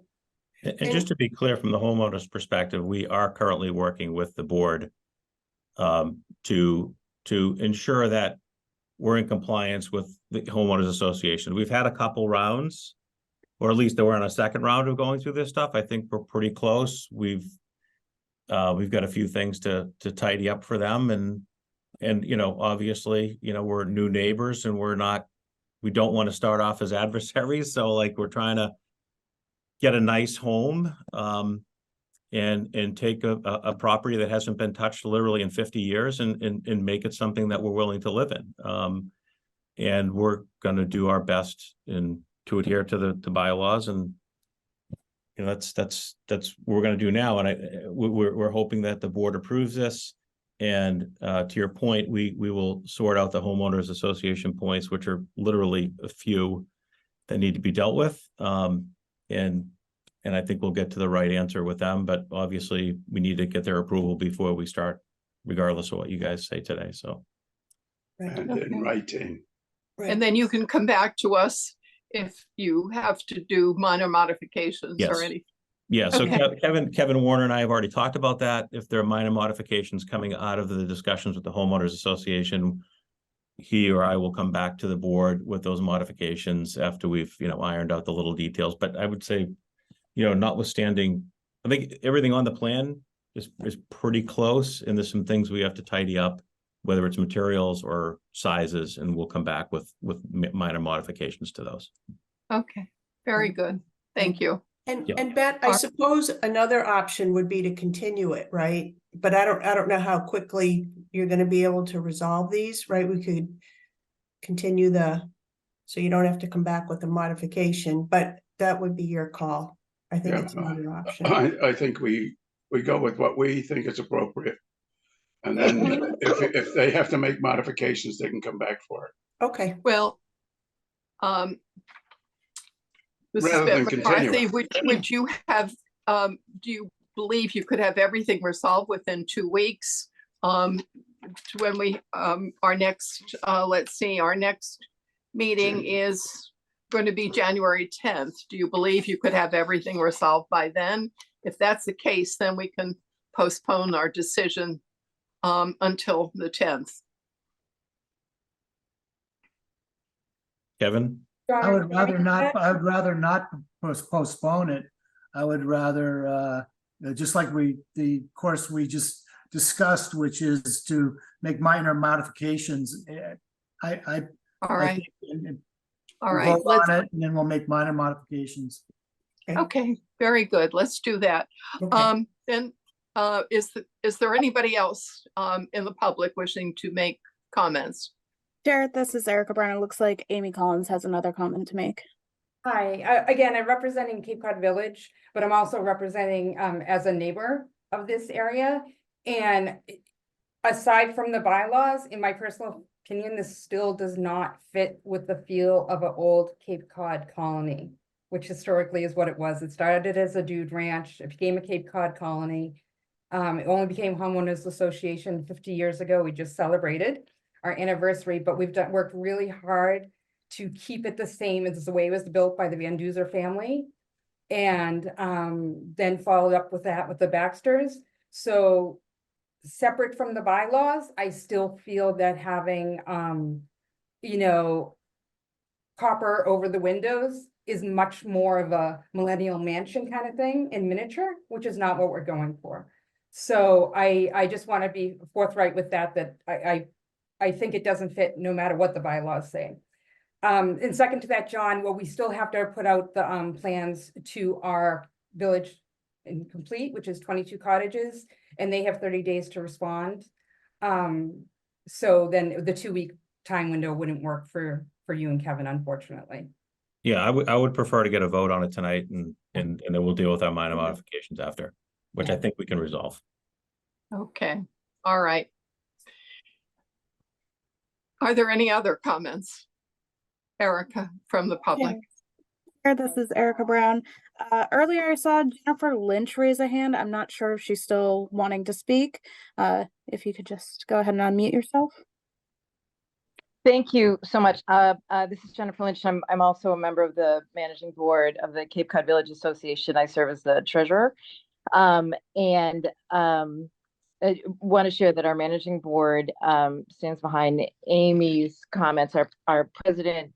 The other issue at stake here for us are sight lines. Each one of these cottages were created and crafted so they would all have views of the ocean. And there are additional concerns as to the size of the shed and the size of the chimney that we feel will negatively impact the neighboring abutters to the space.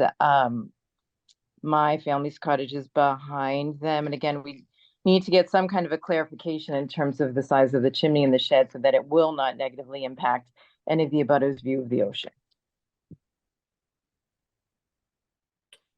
So I wasn't wrong. The shed, right. the shed doesn't block anybody's view. It's on the back of the cottage. And the chimney is in the sky. It doesn't, from any of the cottages, you cannot see the ocean through our chimney on the whole property, but we will deal with the size of the chimney as they've asked us to. Okay. You would be willing to replace the chimney you'd like with the size of the original one that's there? I mean, would you be game to do something like just make it the same size as what's up there? Yeah, we measured it today, and we're going to go back with Kevin and redraw that. So Okay. So All you're, right. you're flexible for what you'll do. Yeah, as I said Okay. earlier, I think, you know, we don't want to be adversaries. We're trying to like find a Okay. middle ground. Like I said, So get it in writing. let's vote on this project for this evening. And then the owner can come back after they've worked things out with the board of the condominium community. All right, is that agreeable with everyone? Okay. All right, so now we need to close the public hearing on this project. Yep, this is Wendy Shuck, and I move to close the public hearing. Very good. Thank you. And a roll call vote. George Jessup? Approved. Wendy? Aye. Ryan? Aye. Leslie? Aye. And Beth? Aye. So now we need a motion to approve the project for Mr. Spinney. Yep, this is Wendy Shuck, and I move to approve the certificate of appropriateness application for John Spinney, 279 Harbor Point Road, unit number 12, Barnstable, map 352, parcel 035/00L, built in 1948 as submitted. Ryan Caholen, I'll second. Thank you, Ryan. A roll call vote. George Jessup? Aye. Wendy Shuck? Aye. Ryan Caholen? Aye. Leslie Wallace? No. I'd like a postponement. That's not. That's not the vote, Leslie. Okay, The no, vote. no, Abstain. abstain. Okay. All right, and Beth McCarthy, aye. So, Majority carries. Benny, we've approved what you've submitted, and then you can come back to us for minor modifications. Thank after you all. we work things out. Thank you. We will do so. All right, Thank you, board. Thank you. all right. Yeah. Our next project is for Stephen Constantino of 37 Goodview Way, Barnstable, map 319, parcel 080. It's undeveloped land to construct a 2-bedroom carriage house on the vacant land with the main house on adjacent property.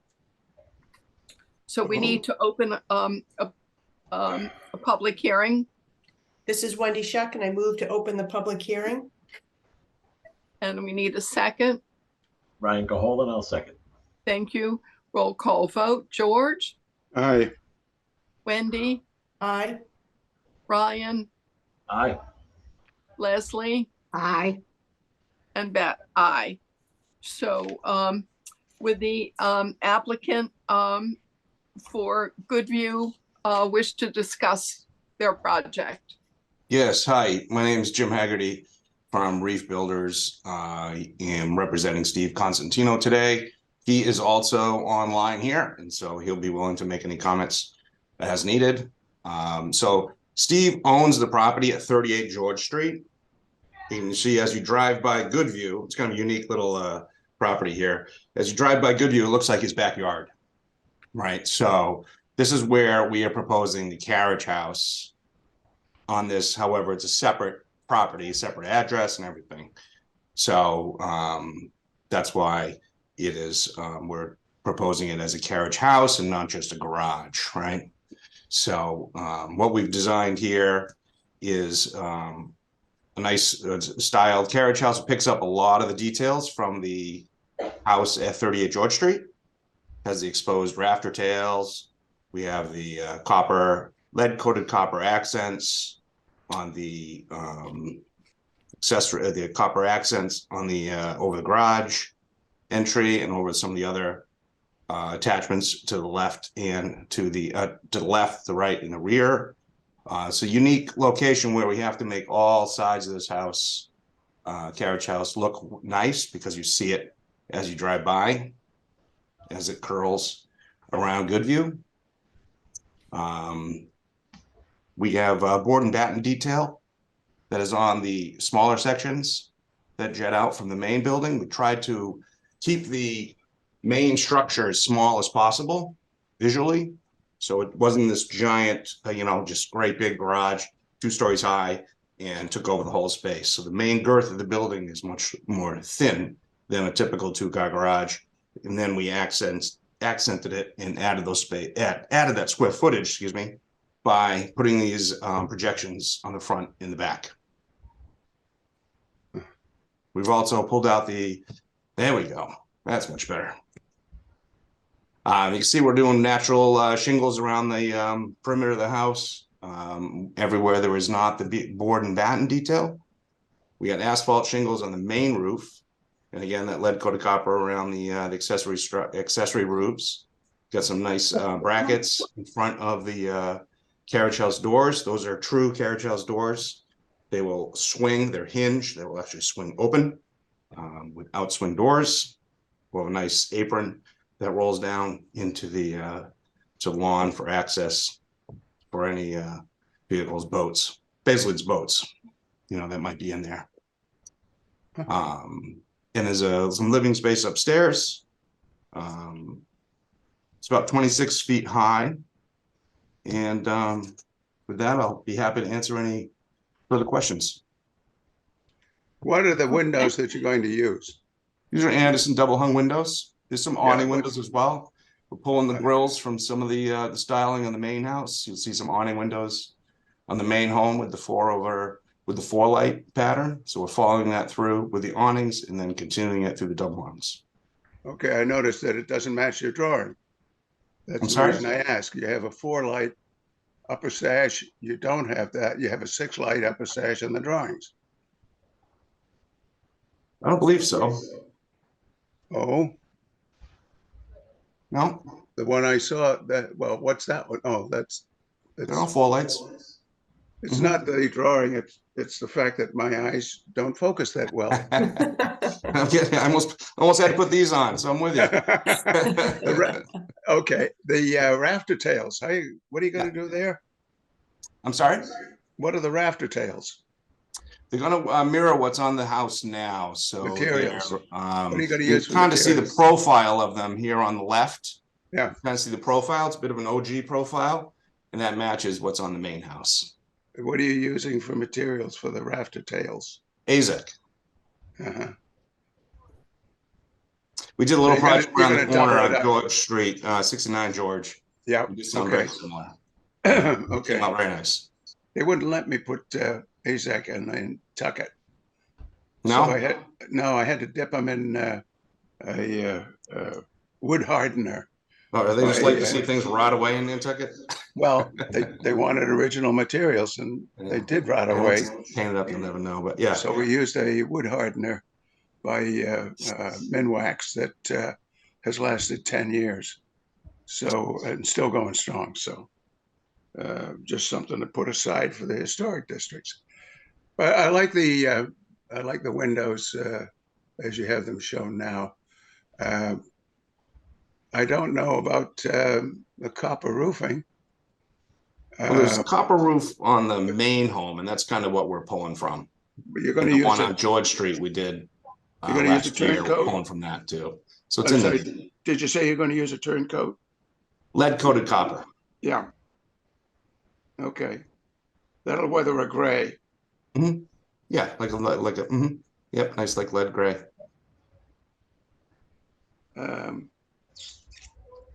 I guess that's everything. Well, except for a water table.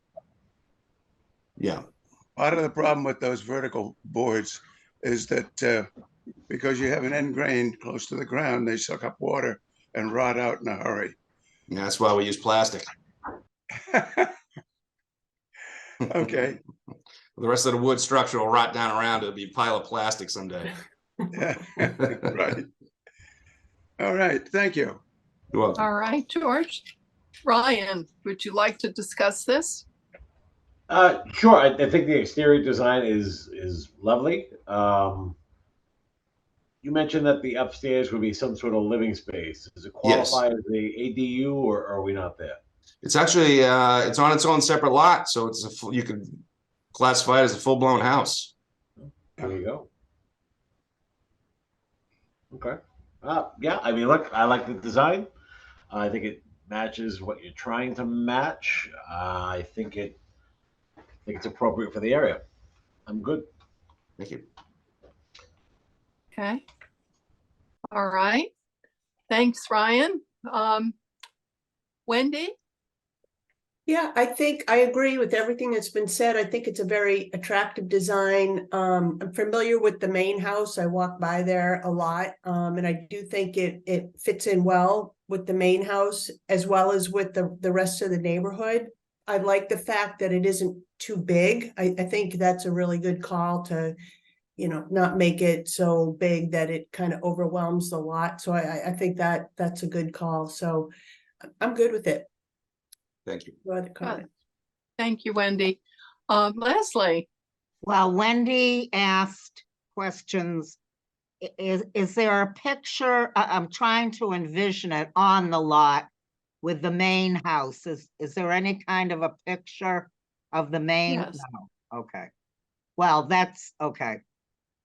But what is the main house? Wendy, you said it was oh, okay.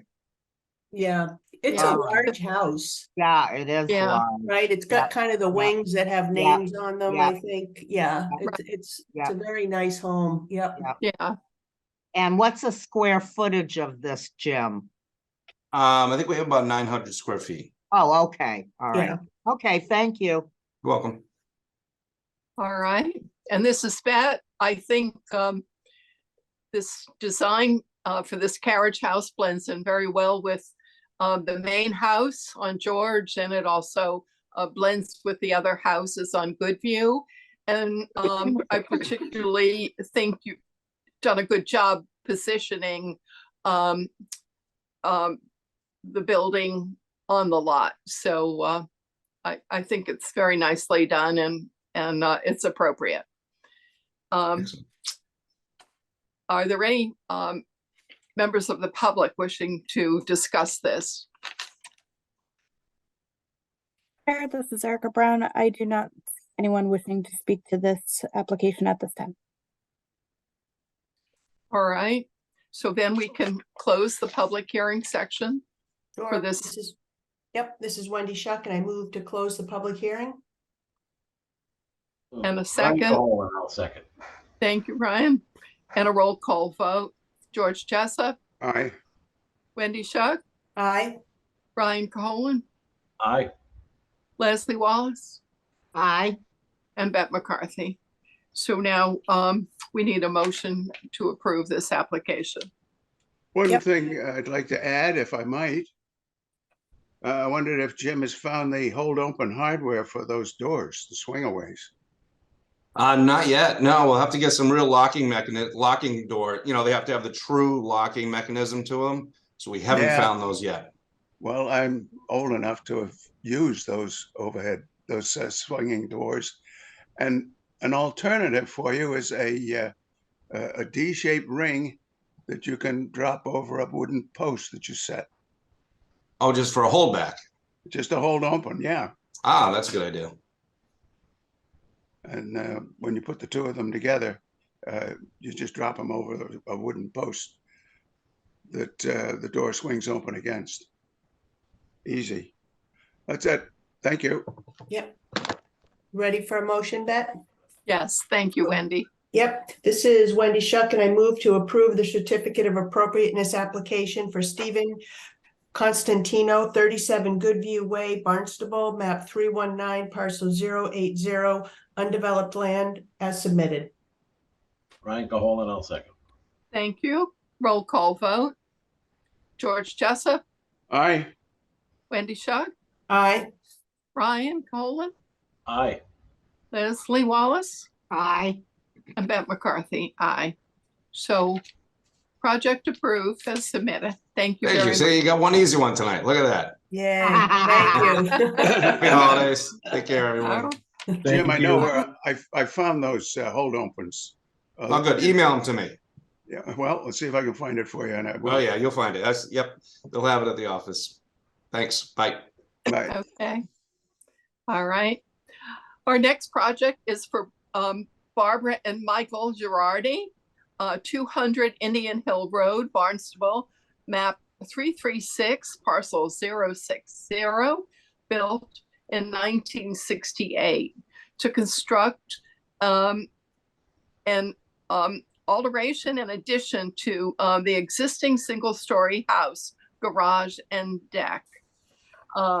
May we have a motion to open a public hearing? Sure, this is Wendy Shuck, and I move to open the public hearing. And I'll second.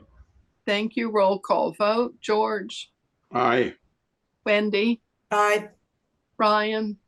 Aye. Leslie? Aye. And Beth. So is the owner or their representative available? Hello, this is Peter McDonald. I'm the architect. And I believe the owner is also online. Can you hear me? Yep. I did unmute myself. Okay. This house is in an area that looks like they were all built in the late 20th century. There's mixed styles of houses around there. This particular house to me looks like it was designed to look like it had been added onto several times. And so we're carrying on the tradition with this house. We're going to do a 16 by 14 addition to the garage, and the what is presently the side door is the only door that ever gets used. So we're going to turn that into a front door. And then we're doing several additions off the back of the house that you're not going to see. And we are giving the house a facelift with new roof, new siding, new windows.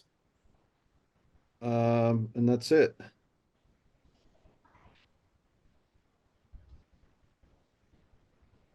And the materials, do you want to discuss those? Are they? Yeah. Well, right now there's a mixture of cedar shingles and white clapboards. So we're doing mostly cedar shingles, but you can see in this right in front of you, in front of the entry, we're going to do white clapboards. So just to continue some of that mixed materials that they've already got. The roof is going to be an asphalt shingle roof, dark gray. They want to go with a dark gray trim and windows. Okay. All right. The committee want to comment on that?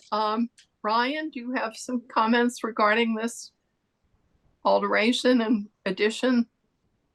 I mean, the area is fairly off the beaten path. It's fairly secluded. I think the proponents' earlier comments were right. The area represents a mishmash of construction styles. No two are the same. So I think given what's being proposed, I think it's appropriate. Thanks, Ryan. Leslie, what are your comments? We've had a lot of long houses this evening. Yeah, I mean, it's fine. So I like the door, the arch and all, kind of gives it a little pizzazz. Breaks up the long.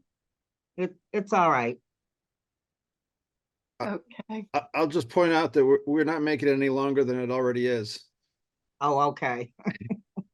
If anything, because the garage on the far left side is set back a little bit, it's going to look a little bit less long, not much. Oh, okay, but good. about 16 or 18 inches less long. Good. I agree with you. It's a long house.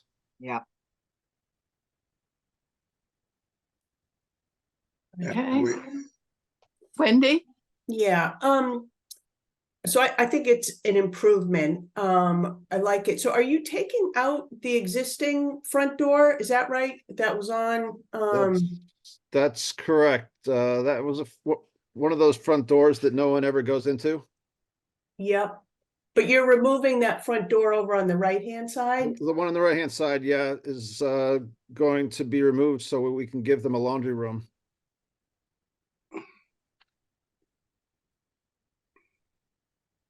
Okay. Yeah, I'm gonna- I do like that, that entryway and the garage, I like that it's peaked, so it's not everything flat and horizontal. I think the materials are appropriate. Again, it is a fairly eclectic neighborhood with a lot of different style homes. So I don't have any objections. Okay, thanks, Wendy. George? Hello, we do have in our bylaws a requirement that the ridge be broken up at a certain interval, and I'm not off the top of my head able to tell you what the linear footage of that is, but it was designed to keep a lot of these ranch houses from becoming 100 feet long and 20 feet deep. And I think this house has enough breaks in the ridge to make it acceptable. The entrance here again, moving it to the end of the house is a modern trick. My only question is, do you have enough doors to get out of the house at the other end? We've got multiple doors on the back side of the house. There's 1, 2, 3 on the back. I see only one. There's one almost opposite our new front door in the back, and then there's a new sunroom with a French door in it. So Okay, there's a total of so it's on the side as well. Yeah. yeah. So there's at least 3 exterior doors. Yeah. Okay. I understand what you're doing. And the neighborhood is eclectic enough to permit just about anything you want to do. Fireplace, half in and half out of the wall. Is there a bookcase on either side of it inside? No. Oh, okay. So it wouldn't give you any advantage to make it a half in and half out. No, nope. Okay. All right. No further comment. Thank you. All right, thank you, George. Let's see. Ryan, you spoke. Leslie? I think everyone. I have no objection with this. I think the alteration and addition fits in well. It's a mixed, it's not a well, it's traveled area, and it fits in with the other properties in the area. It blends in well. So I don't have any issues with that. So are there any members of the public wishing to comment on this? Chair, this is Erica Brown. I do not see anyone in the wishing to speak to this application at this time. Right. Okay. Hey, So Beth, then, I forgot to ask one question. I'm sorry. The description says there's a deck. Where's the deck? Is that in front of that new entryway? Is that where the deck is? Well, there's a little porch with a deck in front of the new front door. There's a larger deck on the back of the house. And is that new? That will be an addition, or is that? The one in the back of the house? Yeah. Yeah, that's a new, it's that piece that you see with the chimney right now, the deck right now is there. So we're moving it over to the right side of your drawing there, and it's getting a little bit bigger. All right. Will there be railings on that? It's extending over to one of our back doors. Okay. Just a flat, no railings on it? No rail. Okay. Okay. Okay. Thank you. okay, all right. So then we need to close the public hearing. Yep, this is Wendy Shuck, and I move to close the public hearing. And Ryan Cole, and I'll second. and roll call vote. George? Aye. Wendy? Aye. Ryan? Aye. Leslie? Aye. And Beth? Aye. So now we need a motion to approve this application. Sure. This is Wendy Shuck, and I move to approve the certificate of appropriateness application for Michael and Barbara Girardi, 200 Indian Hill Road, Barnstable, map 336, parcel 060, built 1968, as submitted. Okay, Second, Leslie Wallace. thank you. Roll call vote. George, Aye. Wendy, Aye. Ryan, Do we lose Ryan? Ryan, Sorry about that. I'm back now. Aye. okay, Leslie, Aye. and Bet, aye. So, the Girardi application is approved as submitted. That concludes our applications, and now we need Thank you to, very much. Merry Christmas. Thank you. Thank you, everyone. Thank you. Thank you. Bye. okay. Now we need to look at our minor modifications. We have a minor modification for Tracy and Gregory Murphy, 188 Dromoland Lane, Barnstable, map 335, parcel 083, built in 1994, to renovate the door on the rear elevation, center and replace with double hung windows.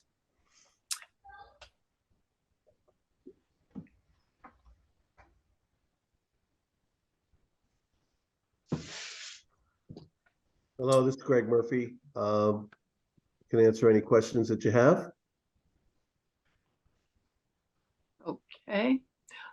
This is all on the rear of the property. Is that correct, Mr. That's correct. Murphy? That's correct. And again, this was approved before. We had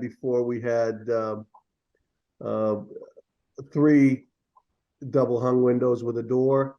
There was a door right next to that existing door. We thought it would be, again, it's been a year since we would approve. We've been trying to find the right contractor and at a fair price. So we've just changed that slightly to make it for 4 windows now and taken that door out. Okay. All right. And that's the only modification. Okay. Are there any comments from the committee regarding this? George? No, if they have a deck and they wanted to put single doors in, they could do that, and fixed panels for windows to give it that deck and access look. Yeah, there are doors there now, George, and there's also a side door coming off that part that protrudes out where the chimney is. Right. So it's really multiple doors going onto the deck, which we really don't need. So we really kind of made it so that we now have a full wall in the family room rather than the doors took up a whole wall. So we take replace it with windows. I agree. That works for me. All right. Thank you. Ryan? Nothing from me. Okay. Wendy? No concerns here. I think it looks very nice. Leslie? I'm glad it does have a door in the back. I wondered how the hell you'd get out on the deck. So now I know. I feel better. I can sleep tonight. All right. Well, it's always Very good to be good. last, I guess. Thank you. Yeah. And I don't have any issues at all with this minor modification. So we then can have a motion to approve. Yep. This is Wendy Shuck, and I move to approve the minor modification application for Gregory and Tracy Murphy, 188 Dromoland Lane, Barnstable, map 335, parcel 083, built 1994, as submitted. All right, thank you. And now we have an extension for Tracy and Gregory Murphy. Again, 188 Dromoland Lane, Barnstable, map 335, parcel 083, built in 1994. Alterations to the first floor, interior space, new windows added, exterior windows replaced, side light added, front colonnade updated, second floor updated, new dormer on front side of the house, gable and added, gable end added above the garage, new cupola and side lights, all windows, trim and siding, and roofing to match existing. This was approved 10/26/2022. So we need an extension on this project. So we need a motion to approve the extension. Yep. This is Wendy Shuck, and I move to approve the extension for Gregory and Tracy Murphy, 188 Dromelin Lane, Barnstable, map 335, parcel 083, built 1994, for 1-year extension of the certificate of appropriateness originally approved on October 26th, 2022. Thank you. And a And second. Point of order. I Sorry? apologize. And I should have expressed this to you, Wendy, since the applicant has just come forward with those minor modifications, I think we should just incorporate with modifications as presented this evening to be incorporated with that extension for the next year. Okay, so should I reread this and add that? No, I think just as long as the committee concurs, since they're asking for this extension, we should incorporate what the committee just approved. Okay. Just for the record. So with Yes. incorporation of those minor modifications, so they Got have a it. full year to make improvements, including those minor modifications. Okay. Okay. Very good. And let's see, do we have a second? I'll second. Thank you. Roll call vote. George, Aye. Wendy, Aye. Ryan, Aye. Leslie, Aye. and Beth. So we have a minor modification and extension for the Murphy project. Yep. Our next extension is for N-Star Electric Very much. Company, I'm gonna pick up. DBA Eversource Energy, 625 and 661 Oak Street, West Barnstable, map parcel 195/021 and 195/029. Expand the fence line of the existing West Barnstable electrical substation at 625 and 661 Oak Street parcels. Equipment will be installed and relocated within the expanded substation. This was approved 10/5/2022. So we need a motion to extend the N-Star Electric Company project. Okay, this is Wendy Shuck, and I move to approve the extension for N-Star Electric Company, DBA Eversource Energy, 625 and 661 Oak Street, West Barnstable, map parcel 195/021 and 195/029 for 1-year extension of the certificate of appropriateness originally approved on October 5th, 2022. Ryan Caholen, I'll second. Thank you. Roll call vote. George, Aye. Wendy, Aye. Ryan, Aye. Leslie, Aye. and Beth, aye. So we have concluded that part. Our next part of our agenda is other, and Ann Kennedy wanted to have a solar discussion this evening. So Ann, would you like to proceed with your discussion? Yes, it really isn't a discussion as much as a report. Good evening. My name is Ann Kennedy, and for those of you who don't know me, I was a town council for 12 years, and for a lot of those years, I was a liaison to this commission. Also, during my tenure, I went to many renewable energy committee meetings because at those meetings, the subject of solar arrays in historic districts was a hot topic. So it came up numerous times. And so I got in the habit of keeping track of and reporting to the to the committee about the number of applications in the district that were approved and under what conditions, and the reason for denials, if any.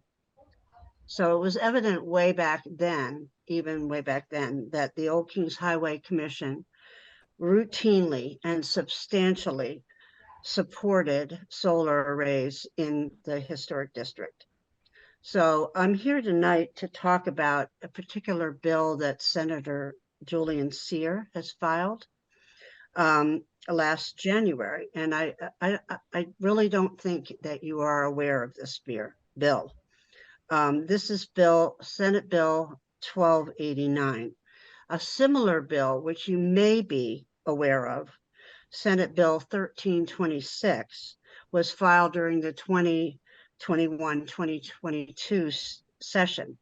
And it's that bill that a compromise under which you are now operating arose out of. In November of 2020, the Old Kings Highway Regional Historic Commission began working with other historic commissions and with Senator Cyr and his staff to address the environmental and procedural concerns that were being raised by the solar industry. I think it's very interesting that this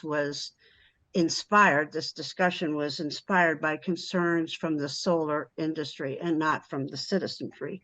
But beyond that, as that may be, at any rate, changes were made. And on September 27th, 2022, and Bet will remember this, the Regional Commission, made up of all the chairs of the 6 town committees, unanimously adopted an exemption category, which is now in use and has facilitated and sped up the approval process considerably. As we could see tonight, you have exceptions, and those are heard by the committee. But most of your applications, correct me if I'm not right, but most of your applications are exemptions at this point. But Senate Bill 1289, the current bill that has been submitted, has not been submitted, in my view, in the spirit of this compromise. As a matter of fact, in my view, it shreds this compromise. It takes this compromise and guts I think it guts your authority.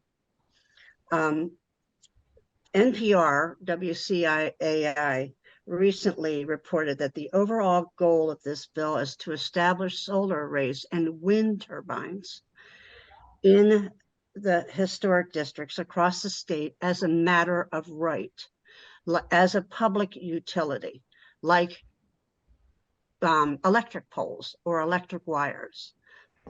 And so there would be no hearing. There would be no Old Kings Highway discussion or decision. And George rightly pointed out earlier today that your job is to protect the historic district. And the solar people have their purpose, and you have yours. So most importantly, this bill was filed without consultation, without notification to the historic districts, and certainly not to Old Kings Highway. This bill inspired your attorney, Jim Wilson, to create a white paper, which I don't know if you've even seen it. I don't know who's received it. I don't know what impact it will or won't have in decision making. Unfortunately, I wanted to talk to Attorney Wilson, but I don't know if you are aware, but he has been ill, and so I have not been able to contact him. But it was interesting because the senator's office was fully aware of the compromise, but this bill was filed anyway. since the compromise, I think you can check, but your committee has approved most, I think all of the applications from September 2021 to 2022, or to the present date, even tonight. So there hasn't been any that you've turned down. Of interest in this particular bill, there's a couple of different things. One is that if 5 people owning property within a mile of the property in question want to waive the public hearing, a public hearing could be waived. Doesn't say anything about 5 people that might not like solar arrays, whether they have any rights. And the 1 mile abutter rule is an interesting takes it butter to a whole new level. There's another section that allows solar arrays anywhere in the historic district, or wind turbines anywhere in the historic district. Doesn't matter if the building is on 6A, doesn't matter if it's a historic building. The only caveat is that an effort should be made to minimize the visibility on 6A unless it compromises the integrity of the installation of the energy device. So it sounds to me like it puts the value of the energy device over the value of the historic property. So I think, there's also the final section, section 11, repeal section 12, chapter 470, without stating what that is. And it turns out that that is your enforcement clause. So it takes away the fine, it takes away the power of and duty of the building inspector to inspect and enforce, and it takes away the power of the court. So basically it guts your ability to regulate wind turbines or solar arrays in the historic district. So I'm very concerned about this bill. I'm very concerned that it's not known that by most people that it exists. It is now in the joint committee for energy and I've forgotten the other title of that. And Julian Sear is a member of that committee. So I don't know how much discussion is going to be held there. But anyway, I'm very concerned about this bill. My goal tonight is really to inform you of it if you don't know about it, to inform the public who may be listening. As a former counselor and as somebody that values the Old Kings Highway and the work that you do, I'm very concerned about that someone has filed a bill like this without anybody knowing it and without your ability to weigh in on it. I don't even think the town council is aware of it. So we know where it came from, Ann. Pardon me? We know where it came from. Where is that? Well, we had a court decision in our favor against one of the solar companies that wanted to put an array squarely facing Route 6A. Yes, I know the one you're talking about. Yeah, and I was part of that. You.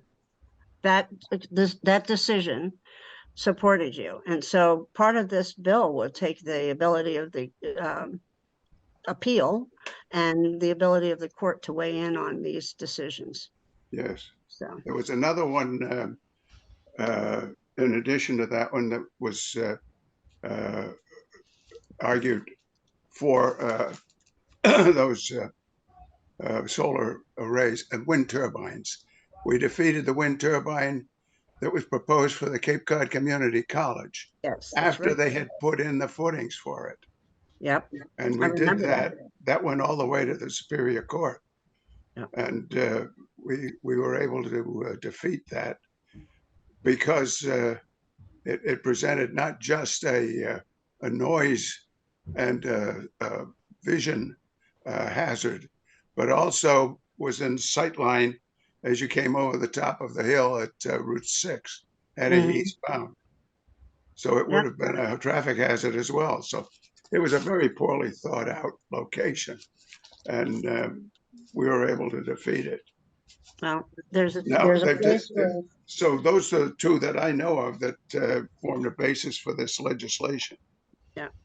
Well, I mean, I understand the compromise. No, not everybody liked the compromise, but it was a compromise. It seems to be working. So, you know, what ain't broke, don't fix. So They seem to want to fix. well, you heard this evening earlier that there are people that feel that there should be solar arrays and wind turbines no matter what, anywhere they want to be. So Yeah, NIMBY follow the follows money. that.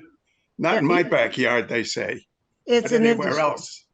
Yeah, it's an industry. People are making money.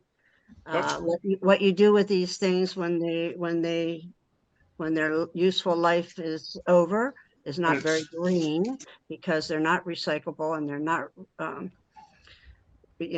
biodegradable. So they dig a big hole and they throw it in, or they put it in the bottom of the ocean. And I don't think that's very green, but that's my opinion. But I think a lot of the same applies to the push for all electric vehicles, right? Pardon me? Yes. In some Yes. cases, the same people who are deciding when and where and under what circumstances solar panels are acceptable are sometimes the same people telling everyone that you need to drive an electric car. And we're going to pass legislation to require you to have an electric vehicle, right? Yeah. It's a two-way street. Well, isn't it funny that we want to make it just like electric wires and poles, and nowadays we want to bury those electric wires and get rid of those poles. So are we creating another situation like that in future years where Yes, we we're are. going to say, gee, maybe we need to get rid of all these panels? I'm in the real estate business these days, and I will tell you that it is very difficult to sell a house that has solar arrays on it for a number of reasons. One, if there's a lease involved, it complicates the sale. Two, if it's it deteriorates the roof, and so if you're going to have to replace your roof, it costs money to take these panels off. I think it's like $300 to $300 to $1,000 per yes, panel. per panel. So I mean, it's not, you're saving money for a little short term, but maybe not down the road. So Well, the life expectancy of the units is just about equal to the terms for the purchase of those panels. yeah, the grant, what are you going to do when there's no more grants and you have to Well, replace I think we're getting off the subject Yeah. into real estate, and I don't think that's appropriate for us to be talking about right now. I You're think, right. Anne, you've done a great job preparing us, letting us know about these bills and what's happening. We've done a nice job with our exemptions. Our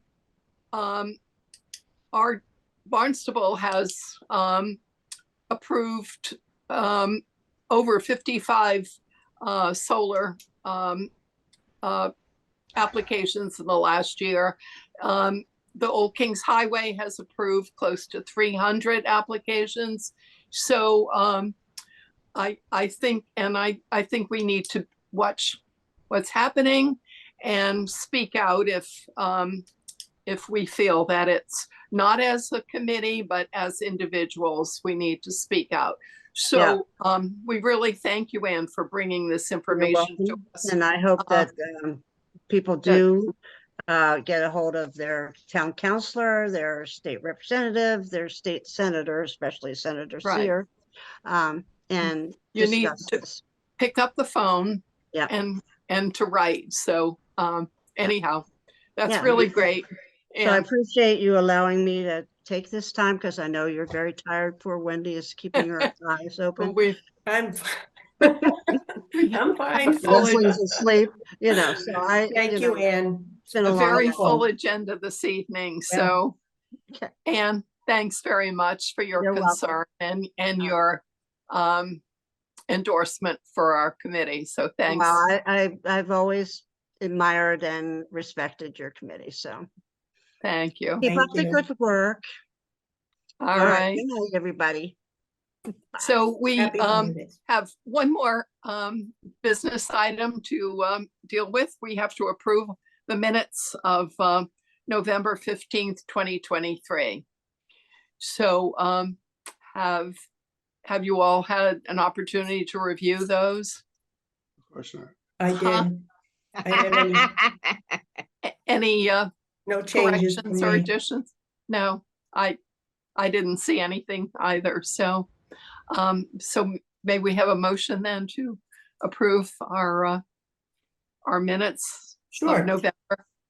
I move to approve the meeting minutes from November 15th, 2023 as submitted. This is Wendy Shaw. And Second, Leslie Wallace. thank you. And a roll call vote.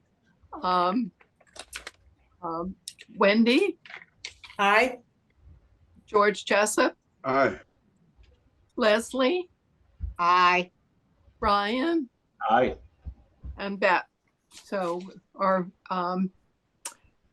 minutes are approved. Our next meeting is January 10th, 2024 and January 24th, 2024. And if that's Kate Malone. Before we, yes. Oh, you may be getting into this, but just wanted to say for the record that there was an election held. Beth's seat was about to expire, and Beth was reelected. So the election was held Tuesday, November 28th.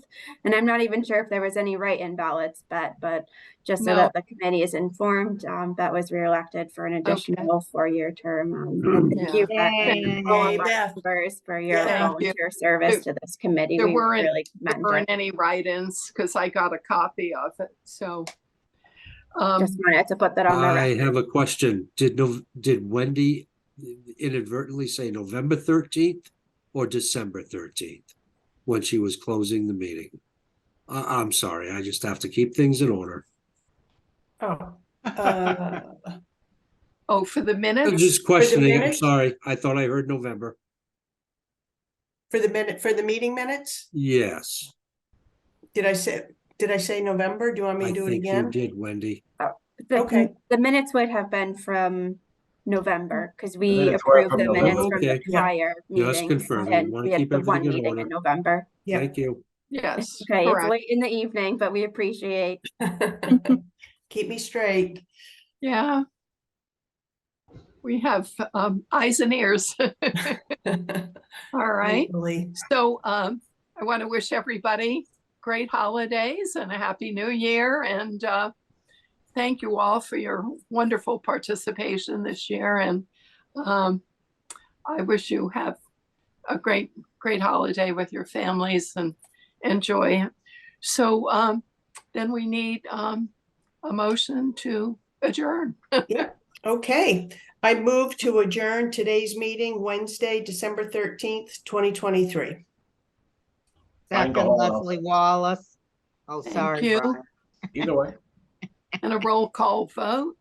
Ryan, Aye. Wendy, Aye. Leslie, Aye. George. Aye, and a Merry Christmas. And And same to you and everybody else, George. everybody. And we want to thank the staff for all their hard work, for Kate with her new baby. Yeah. Oh, I know. So we wish you both great holidays and a happy new year, and thank you for all you do to support us on this. It's Can't great. do it without you. That's for sure. Thank Oh, you. wonderful. Yep. Yeah. All Yeah. right. All Merry right. Christmas. All right. Bye, everyone. Merry Christmas. Everyone. Thank you. Happy holidays to OKH and planning. Thank you very much.